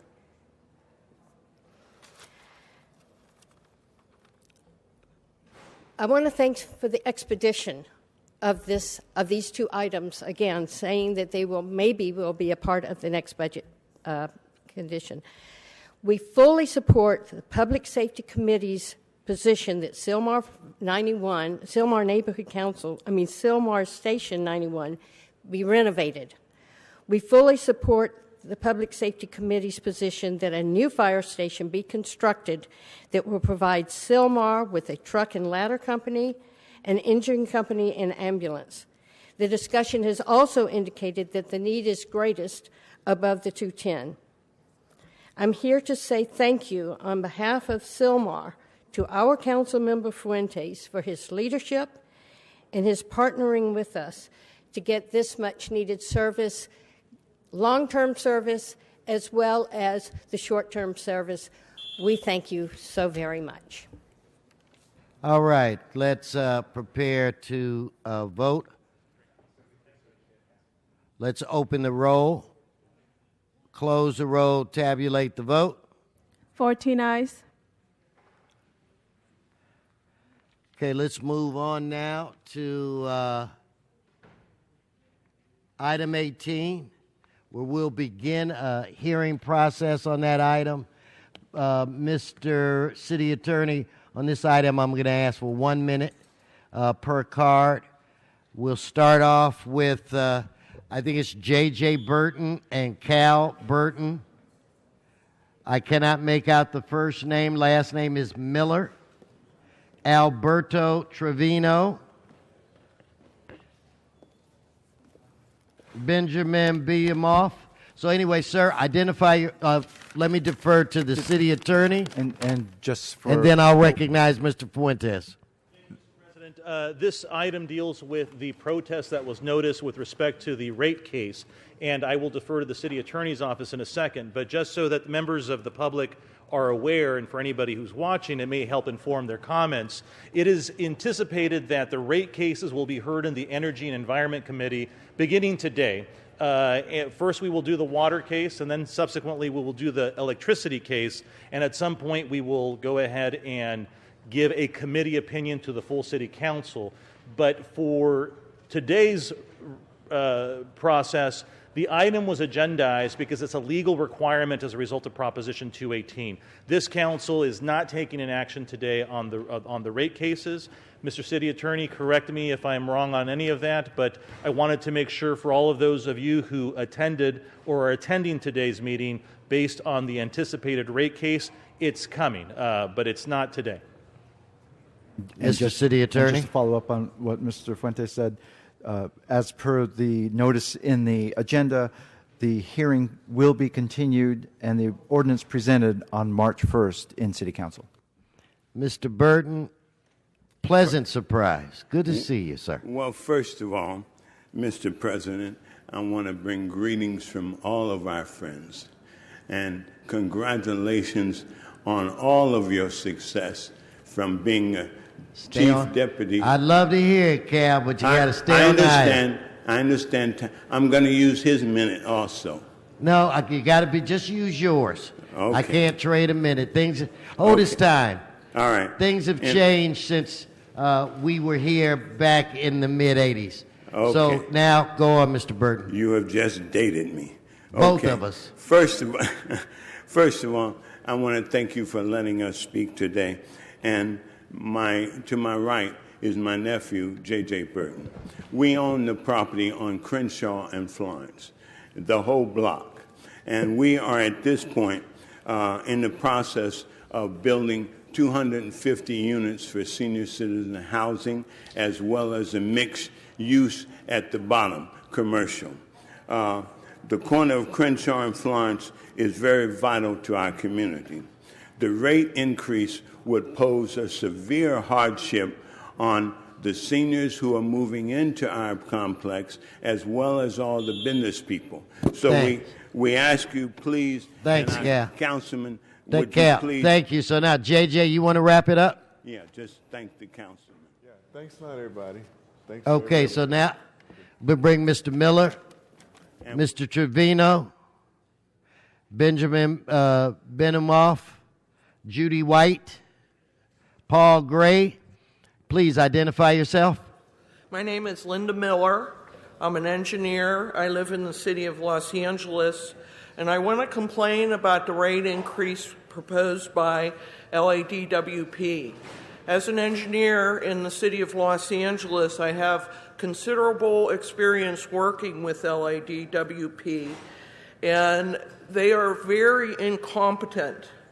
I worked for them one summer as a student engineer, and their main argument with me was to work slower because I was making everybody else look bad. Why is our water system that was built 80 to 100 years ago, why is it falling apart? Because we haven't maintained it. What has LADWP done in the last 80 to 100 years? They haven't been maintaining our system. Our lines continue to break, and instead of pumping the water and saving that and using that, they just let it run down the sewer. Thank you. Thank you. Thank you. So Alberto Trevino, Benjamin Benimoff, Judy White, Paul Gray. Please come forward. Yes, identify yourself. Yes, good day, council members. My name is Alberto Trevino, born and raised in LA. I'm a business owner and property owner. I urge you, when comes the day to vote on it, to vote no. DWP wants to substantially raise rates. 1, by creating new tiers and smaller allotments. 2, by massive new debt borrowing. And by 3, revenue decoupling and driving up rates in consequence of conservation to maintain ever-growing target revenue. A blank check bridge to nowhere.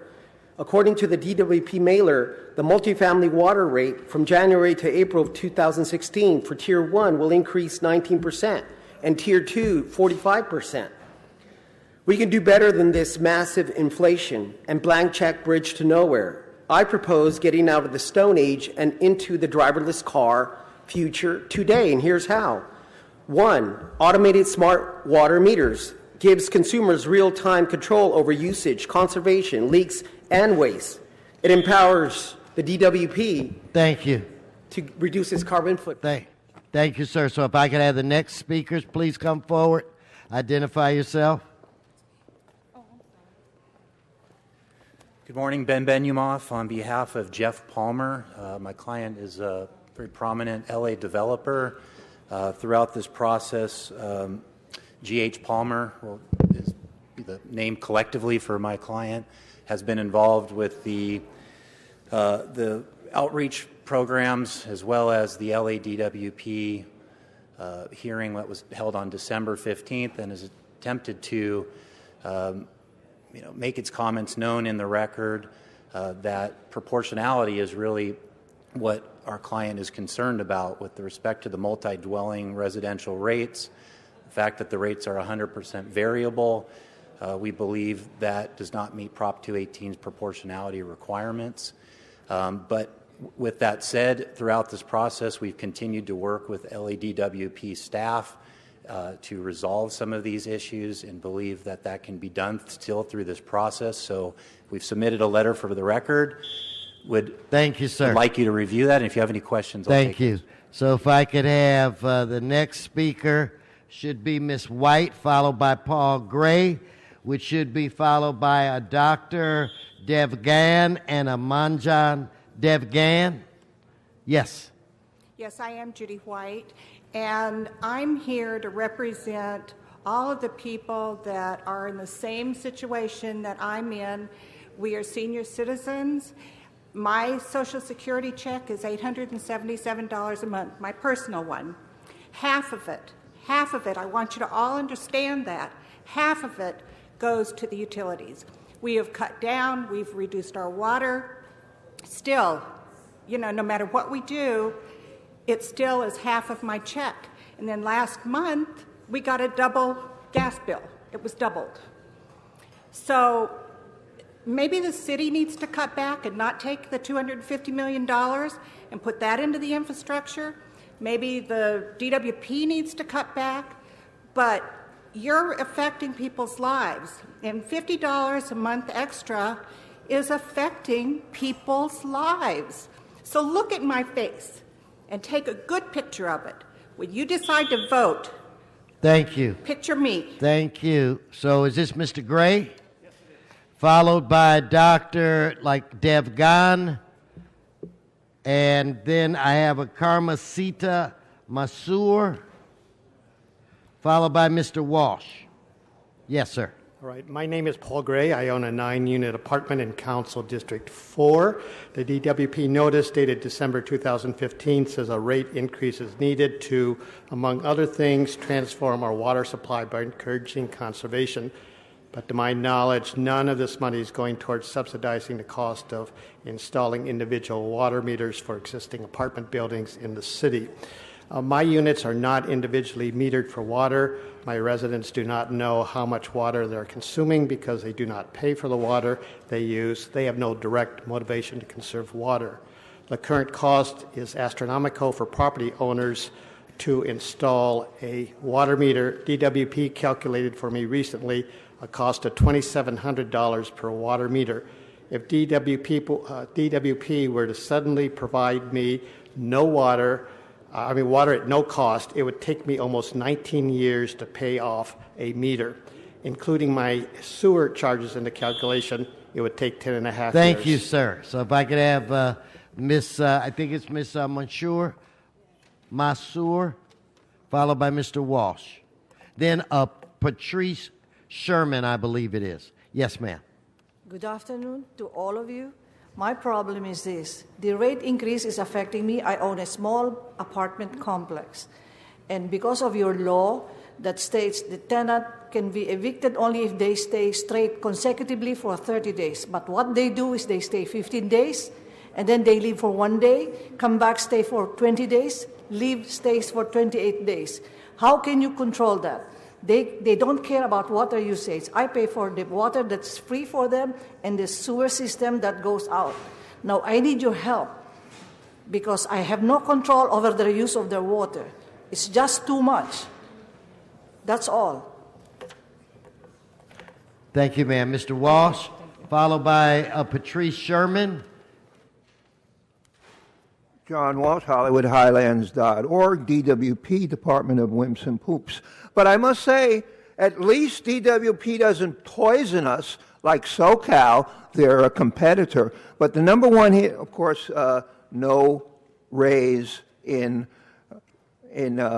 water rate at all. But this hearing is in accordance with Proposition 218. So state law takes precedence over your rules as to who may speak here. So you have to listen to anybody who wants to be heard here under Proposition 218. If you do not want to do that and you want to violate state law and say, well, you didn't hand a card in time, fine. When we then launch a legal protest, it stops the entire process. You will not get the DWP increase if we claim that you're violating state law. HollywoodHighlands.org. Thank you, Mr. Walsh. Patrick Sherman. That's right. All right. Patrick Sherman, Irma Contreras. Donna, I don't have a card on you at all. Carol Brule. Well, then I'll get it from the sergeant. Sit down, Donna. Okay, so I'm looking for Irma Contreras, Carol, I think it's Brule, and a Cheryl Bohannon. And if I have a card from Donna, please get it to me. Yes, sir. Hi, my name is Patrick Sherman. I own multifamily apartment buildings.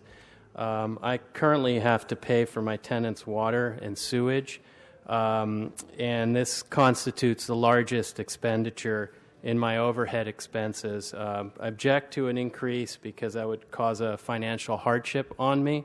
But more importantly, I have no control whatsoever on the amount of water that my tenants use. They have no incentive to conserve water because they don't pay for it. So if there is to be a rent increase, is there a mechanism in place that we could add some kind of surcharge and pass the rent increase on to the tenants? Or better, can we put a sub-meter on and alter their leases so that we can charge them for water so that they will have an incentive to preserve water, because otherwise there's zero incentive. Okay, so thank you. If I could have the next speaker. Identify yourself, please. Carol Byerly. I butchered that. Okay. I'm here representing myself and, as she said, a lot of the seniors and disabled people. I've born here, lived here all my life. My parents built our home here in '59 on dirt and tumbleweeds, and the gold medallion program from DWP, which they nixed in 3 months. And we've done all the other things DWP has brought up that have failed. DWP has never done anything with the money for 55 years, 57 years that we have paid them. And we pay high prices. I now make $800 a month on disability from thousands that I used to make. I cannot live on a $400 to several $1,000 water and power bill, and that is already my whole yard dead. I live at Christmas lights. There are people now I know that are living out of ice boxes because they have no electricity. Kids next door don't even flush the toilet because they don't. This is Thank you. A third world country. It's not what we should be. Thank you. So is this Ms. Cheryl Bohannon? Please come forward. Good Go afternoon, right ahead. and thank you for your time. I'm a resident, and then we're property owners as well, and that is the main concern, is what incentives will be put in place for people who do reduce their water usage, and then what are you going to have in place for property owners whose tenants will have no regard for water. I'm in the process of an eviction now because of tenants who have no regard for other consideration of other people. So please, when you are making these restructuring increases, that you do take people's lives in respect to that and their income. Because I do have seniors and there's other residents around me who are on fixed income, who depend on Social Security. So these increases will make a very big difference in their cost of living. Thank you. Thank you. Okay, so I do have cards that were submitted after we began the public hearing. Generally, I don't take them. I will take them on this occasion.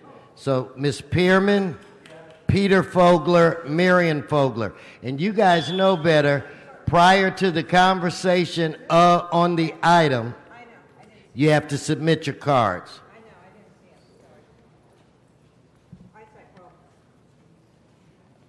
Go ahead, Ms. Flogler. Okay. The fact is that this is under Prop 218, and you know what that means. It has to be placed before the voters for any increases that you have incurred from taking from the DWP and transferring it to your general fund. We have to have a voice here in stopping this charade once and for all. It's out of control, and your spending is out of control and needs to stop here, now. Thank you. Okay. Donna, you want to come up next, Ms. Pearman? First, I'd like to thank you. I have an eyesight problem. I had trouble figuring out the agenda and didn't realize it was there. So thank you very much for letting me speak. Anyway, I'd like to say that we need to have a cap on the DWP so that we can't just go up. Like persons' bills shouldn't have to double. That's ridiculous. I mean, people have to. It shouldn't be that we already have a large amount enough being paid for rent. We can't have now another large amount being paid for the DWP. I mean, it seems like people over there in the government, the federal government, like the politicians, are able to get anything they want, and they can't give us a decent DWP rate. So let's put a cap on it and not go above that. And if we'll have to have somebody to help us, we will. Thank you, Mr. Peter Fogler. Please come forward. My name is Peter Fogler. I'm also a city employee. I'm basically against the rate increase, but I'm also doing my part to install solar power on my roof to try to mitigate this and help out. Thank you. Thank you for coming down. That ends today's public comment. And there will be no action taken today. Mr. Fuentes? The folks who testified, this case will be bifurcated. The water issue will be heard today at 3 o'clock in the Energy and Environment Committee. The electricity case will be heard at some point in the future. There'll be a recommendation at a committee, and at some point in the future, it'll come before the full City Council for consideration. Okay, and we're going to be continuing this to March 5th, is my understanding. First, my bad. Okay, let's now... reconsideration on 89. So let's vote on reconsideration. Let's open the roll, close the roll, tabulate the vote. Mr. Bonin, for purpose of an amendment. Yes, just want to make a quick technical amendment that I thought had been made prior to our vote, which is to, in the friendly amendment that Mr. Englander proposed, they added language requiring experience in the petroleum oil gas field. I wanted to make that experience or credentials in. All right, so without objection, that'll be the order. Let's open the roll, close the roll, tabulate the vote. 14 ayes.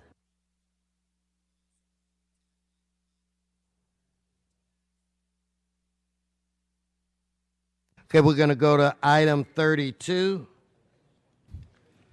And, Mr. President, motion 32A has been circulated. Okay, I have cards. Carol Centrone, Brian Harris, Heather Fox, please come forward.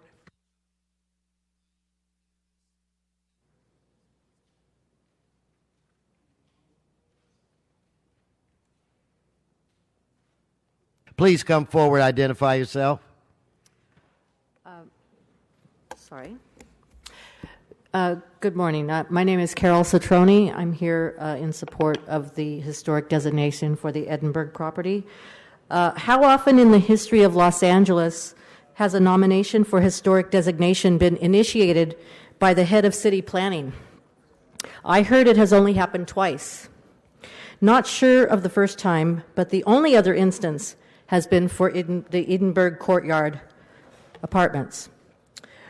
After Michael Legrand's nomination, this application was fully inspected, vetted by the Cultural Heritage Commission, the Office of Historic Resources, the LA Conservancy, and with a mention by Survey LA as the cherry on top. We have been working tirelessly since September to designate this very unique property.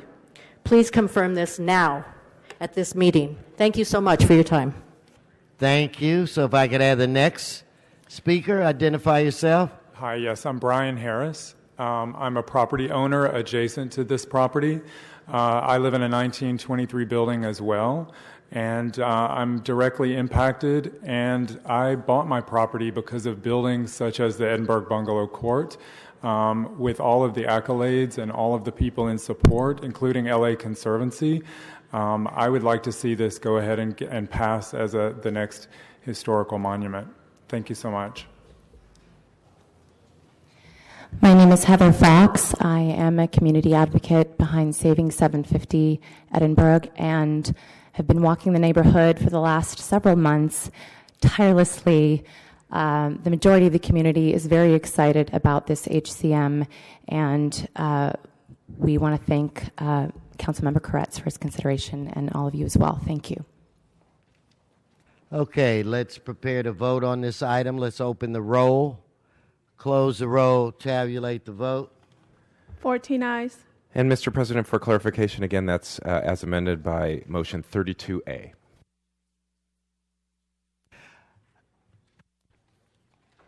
Okay, 86. I think we have Mr. Gus or Dan on item 86. Yes. Yeah. Okay, so 1 minute only, please. 1 minute only. 86. You're always telling us, talk only about the things that are within the jurisdiction of the city of Los Angeles. Well, this is a perfect example of something that's not in the jurisdiction of the city of Los Angeles. But when you do it, you have to give us more leeway. So now you're talking about the Ferguson, Missouri grand jury decision. And what this is going to be the LA plan so that the next time there's a riot in another city where a young, unarmed African-American man is killed by police, of course, this is going to be LA's plan to control Los Angeles blacks, to control Los Angeles's, to intimidate them, to arrest them, and to beat them. If you're going to have a riot in Los Angeles, don't burn down CD8, please. Go to the wealthier districts if you want to be heard. And this item today is basically LA's plan to beat the crap out of unarmed black men. 1 minute. Okay, is Mr. Walsh still have time? Mr. Walsh, I think I have a card on you as well, item 86.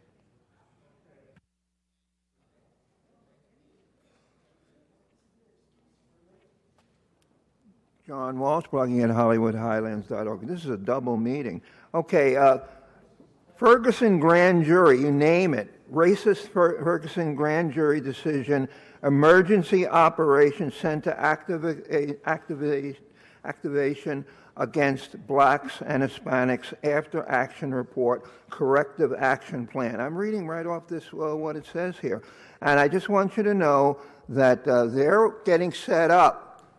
Next time, you're not going to be able, Black Lives Matter, to get on that freeway because they're going to blow your black asses off. Stay on the subject. The subject is the Ferguson grand jury decision. What the hell is this plan? It is a plan to, and you can correct me if I'm wrong. You have all the time after I finish. It's a plan to make sure that blacks and Hispanics, after another killing, don't do what they did this time. All right, let's prepare to vote. Let's open the roll. Close the roll, tabulate the vote. 13 ayes, 1 no. That brings us to item 90. Mr. Gus, item 90. And Mr. President, a substitute motion has been circulated for this matter. Okay. 90. That's the sidewalk one. Oh, Jesus, finally! We're doing something you're supposed to be doing for us. Congratulations. I want to know why there's 3 people on this, though.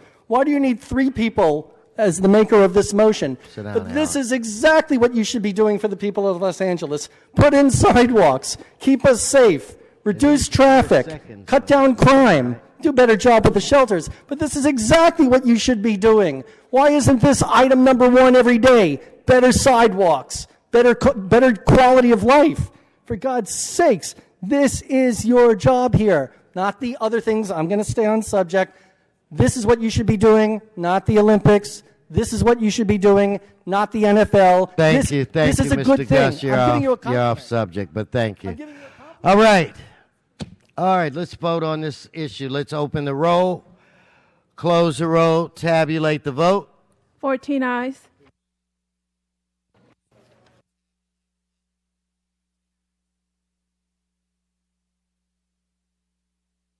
Okay, so the first vote was on Whether to substitution, substitute. and the second vote is on the matter. Yes, sir. Okay, so let's have our second vote. Let's open the roll, close the roll, tabulate the vote. 14 ayes.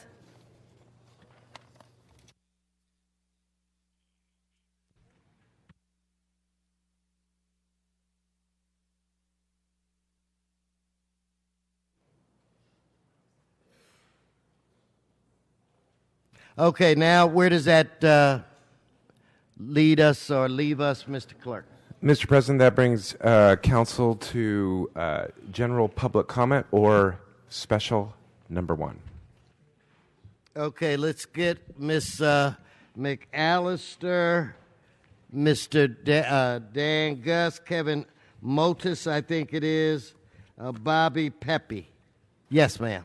Thank you, Mr. President. It's very sad that we're going to have homeowners have their water fees increased. What that means is the people's rents will most likely go up, then they'll be put on the street, and then maybe these homeowners will be losing their apartments and their homes. I want to tell Americans, hold on to your weapons. Do not give up your guns. This leads us into communism. It's a slow process of taking over the property. That's what communism is about. The government or the crooks take the properties, and then they take your guns.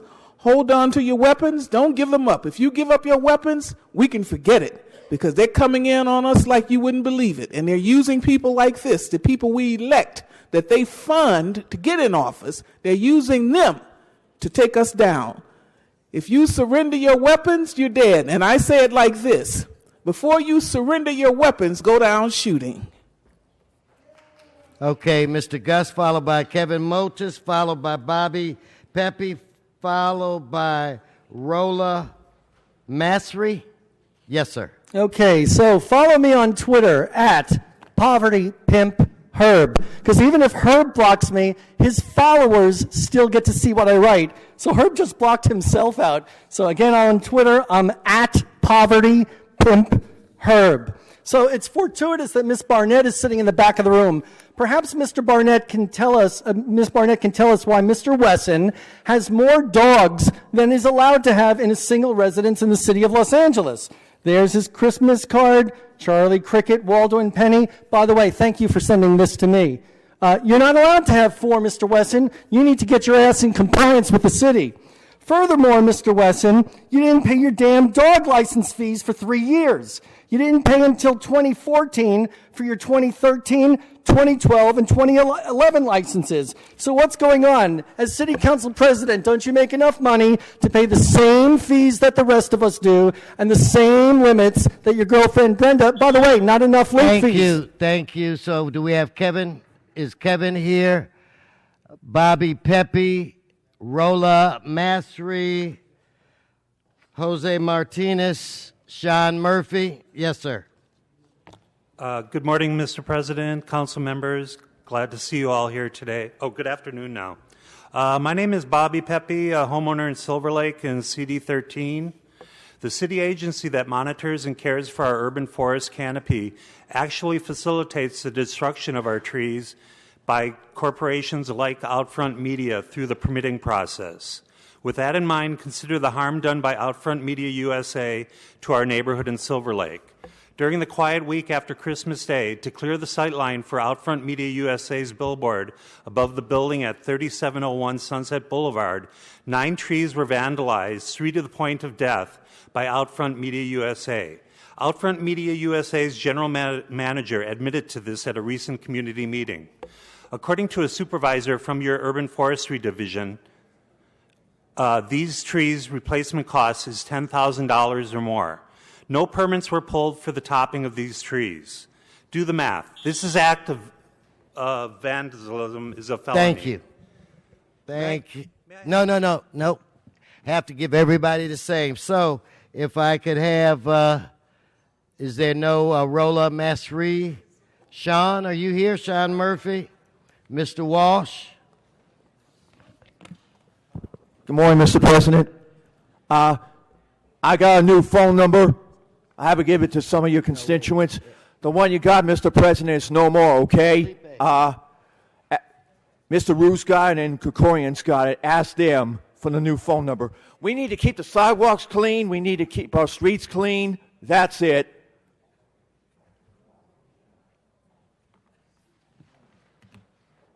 Mr. Walsh? John Walsh, blogging at HollywoodHighlands.org, or J. Walsh Confidential, tweeting at Hollywood Dems. Okay, I would like to thank the apology that we received from Mr. Englander. He took total responsibility for the meeting being canceled yesterday. It cost several $1,000s in problems. Now, this man wants to run and is running and was involved in campaigning that day for his the county supervisors board. This will follow him forever. If you put him on the county supervisors board, he'll have as terrible attendance record as he has now. This is not what I'm saying. This is not my attack. He has publicly apologized for causing, and there hasn't been a drop of a meeting lost in several years. Thank you, Mr. Walsh. Next speaker is Jose Martinez. Mr. Martinez, are you here? I see no one by that name. Next speaker is Mr. Hunt.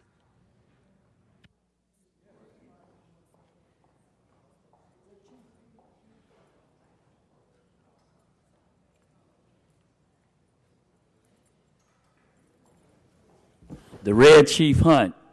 You guys are in total violation of the Brown Act. Mr. Herb Wesson is running the meeting absolutely wrong. This is what you guys got a summary judgment about Dow versus the city. Just because you guys only gave him $1 don't mean you guys don't have to follow the law. And when city public does not follow the law, you guys do not set a good example.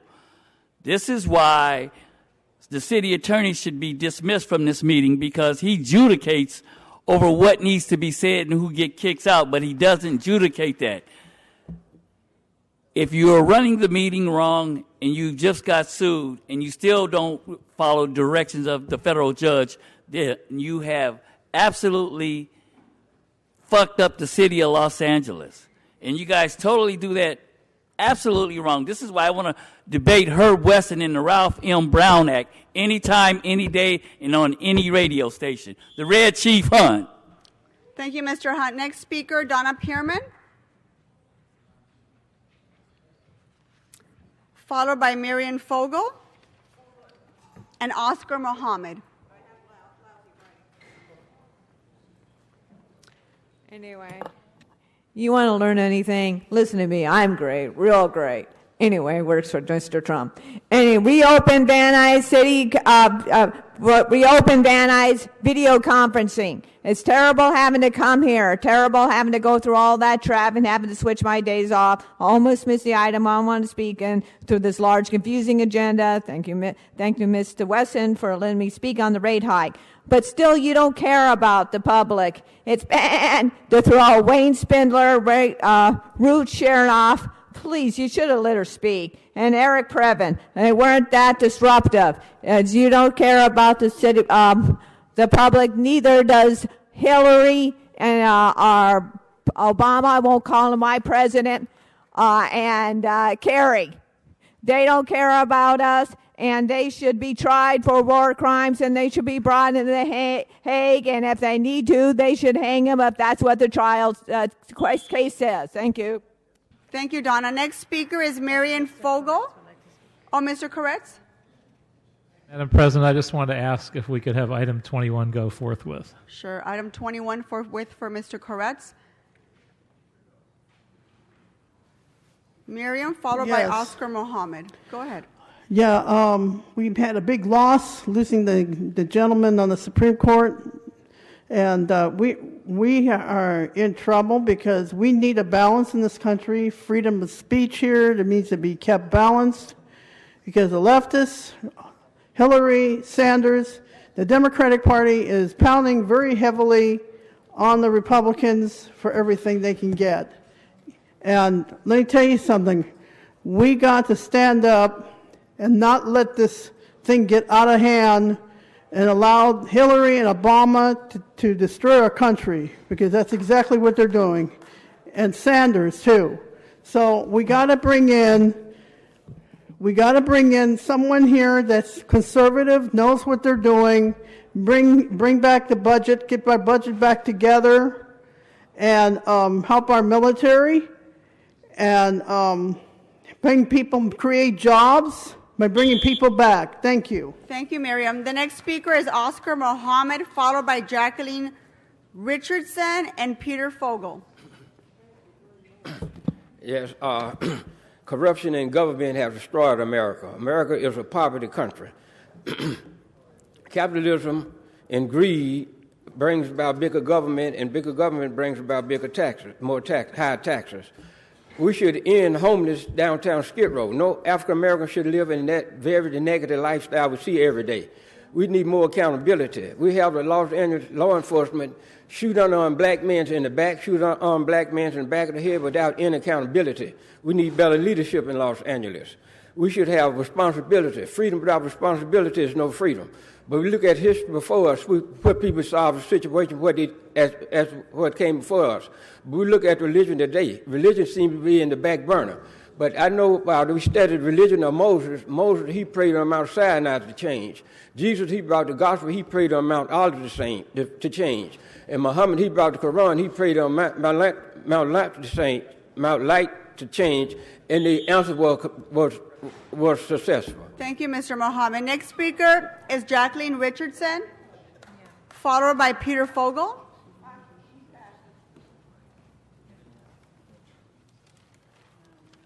How will it affect the people of Los Angeles if the top brass in the Army, Navy, Marine Corps, and Air Force are Russian people? The top brass, how will it affect the people in Los Angeles? Next subject, 6th Street Bridge. What's wrong with the 6th Street Bridge? Will it break within the next 5 minutes? Can it be repaired? I don't really know. Can it be repaired without closure? It will affect the rush hour downtown Los Angeles. There's quite a bit. It used to be quite a bit of sexual harassment in the armed forces in the early 2000s. One candidate went down and tried to stop it. I'm wondering if the sexual harassment in the armed forces is still ongoing. If it is, it causes a hostile situation. It causes hostility. Next speaker is Mr. Fogel. Peter Fogel. He needs to be here, Donna. Thank you very much. Peter Fogel is not in the room. Next speaker is Weena Elahary. Is she here? Weena? That person's not here. Scott Payne. Scott Payne. There's no one here by that name. Crystal Johnson. Crystal Johnson. Maurice Cole. Maurice Cole. Ma'am, are you Maurice Cole? Can you please sit down? Maurice Cole's not here. Diana Hobbs. Diana Hobbs is not here.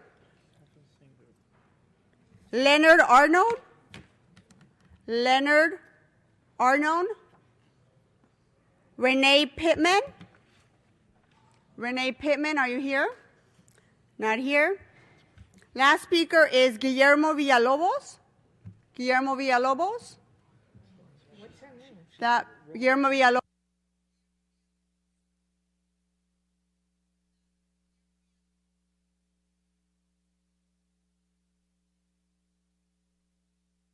Okay, that concludes cards for public comment.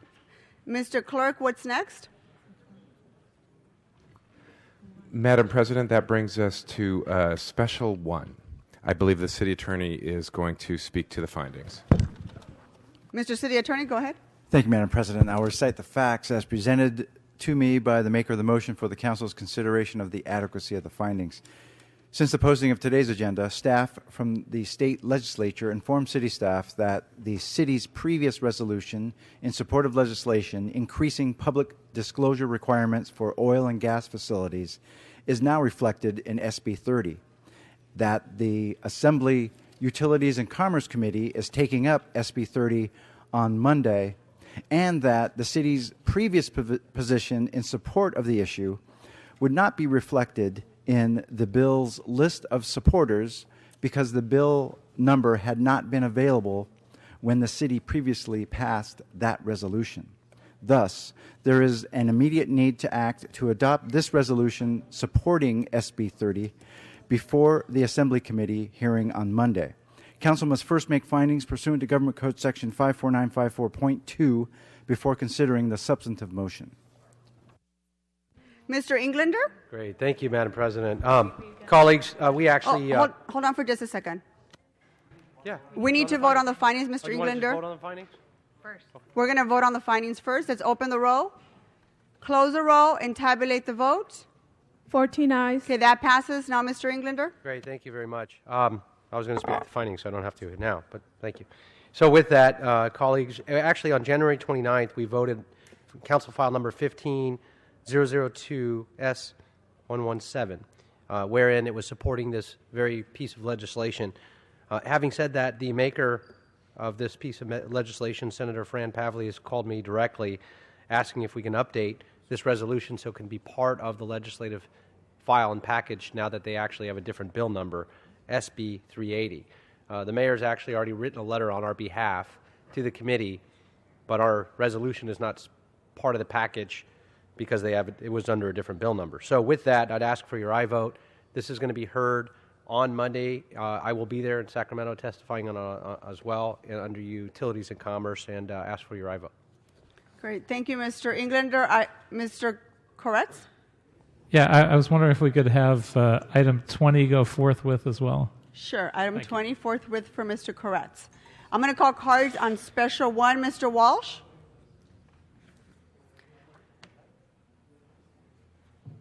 Followed by Miriam Fogler and Donna Pierman. John Walsh at J. Walsh Confidential. See what they're doing here? This is a special agenda item they just put on a half an hour ago. It's not in the agenda package. There's no package. There's no information that you out there can find out about this issue, and this is a special agenda item, except through them. They sneak things through with these Special 1, Special 2. I was here when at the SoCal when you put that on a special agenda item and did nothing about it till 2 weeks later when the media hit it. This sneaky special items, they constantly do this, and this is part of, in most countries, they put a bullet through the head of me, someone like me. HollywoodHighlands.org, no more specials. Thank you, Mr. Walsh. Next speaker is Marian Fogel, followed by Donna Pierman.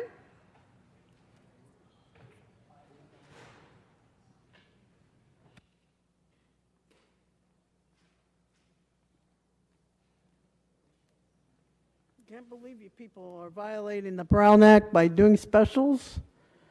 And to me, this is unconstitutional. So it shouldn't be done unless we have an earthquake. Thank you. Thank you, Miriam. Donna? Ms. Pierman? just want to tell you it's bad for what you did to bring up and coming up with specials. I just saw John Walsh do that, and I thoroughly and completely agree with him that you shouldn't have a special item all of a sudden where people can't see it on the agenda before. It's bad enough that your agenda was big and confusing, and it was hard for me to figure out which one was held, not held. So you just wanted to make it hard for the public, and now this special.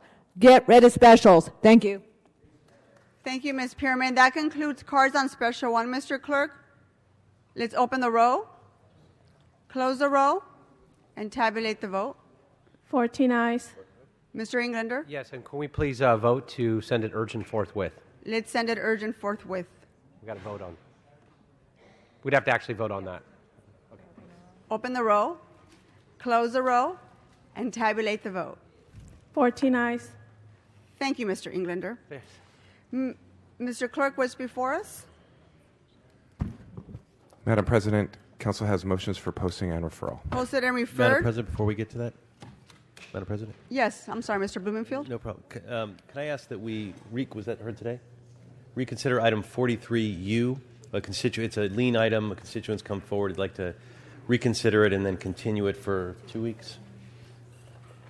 Okay, so It was continued to March 2nd earlier.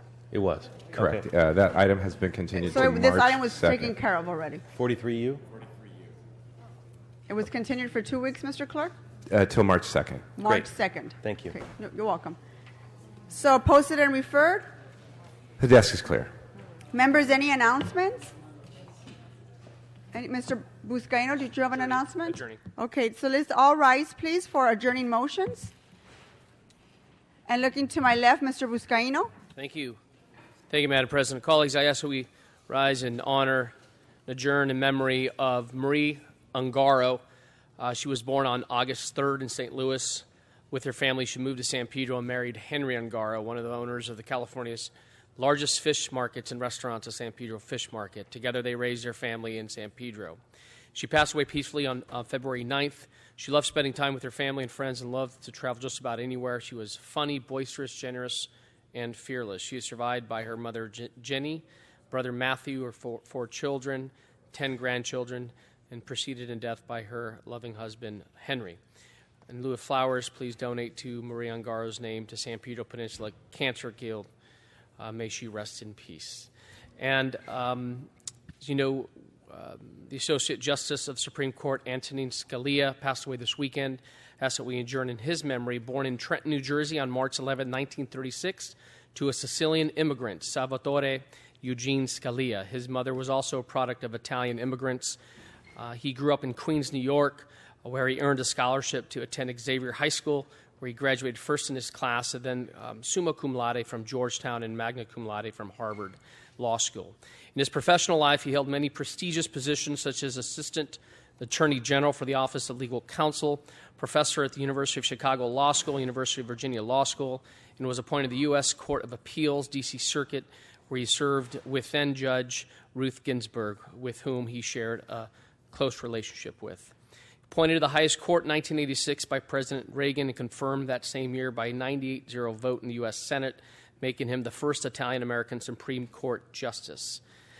He is survived by his wife, their 9 children, and their many grandchildren. May he rest in peace. Thank you, colleagues. Thank you, Mr. Buscaino. Anyone else on my left? Seeing none on my right. Any adjourning motions, members? Mr. Koretz. Thank you, Madam President. I'd like to adjourn in memory of one of the great builders and shapers of Los Angeles and elsewhere. On February 26th, we lost John Tishman, who passed away at the age of 90. He had a special influence here in Los Angeles, where his firm, Tishman Realty and Construction Company, transformed our city's skyline, including in my 5th district, where his twin towers have loomed large in Century City on what once was the 20th Century Fox backlot. Other major works here include Macy's Plaza Complex, the Ronald Reagan Federal Building, downtown's 48-story Wells Fargo building, and many office towers on the Wilshire corridor from Mid-Wilshire to Westwood. Across the country, the Tishman name and endeavors were hugely significant, running the gamut of famous efforts, including Walt Disney's Epcot Center in Florida, Madison Square Garden in New York City, a performance space at Carnegie Hall in Manhattan, the John Hancock Center in Chicago, and the Renaissance Center in Detroit. His most profound contribution may also be the saddest, for he was responsible for the World Trade Center, and on September 11, 2001, he watched TV coverage helplessly as his towers collapsed due to the terrorist attacks. He was much acclaimed professionally, civically involved, and in 2011 he wrote a book published by the University of Michigan Press entitled Building Tall, My Life and the Invention of Construction Management. His wife, Suzanne Weisberg, passed away in 2005, and they are survived by 2 children, Daniel Tishman and Catherine Blacklock, and 3 grandsons. And may he rest in peace and be remembered for his huge impact on Los Angeles and beyond. Thank you, Mr. Correz. Any other adjourning motions? Seeing none, this concludes our meeting. Our meeting is adjourned. Thank you.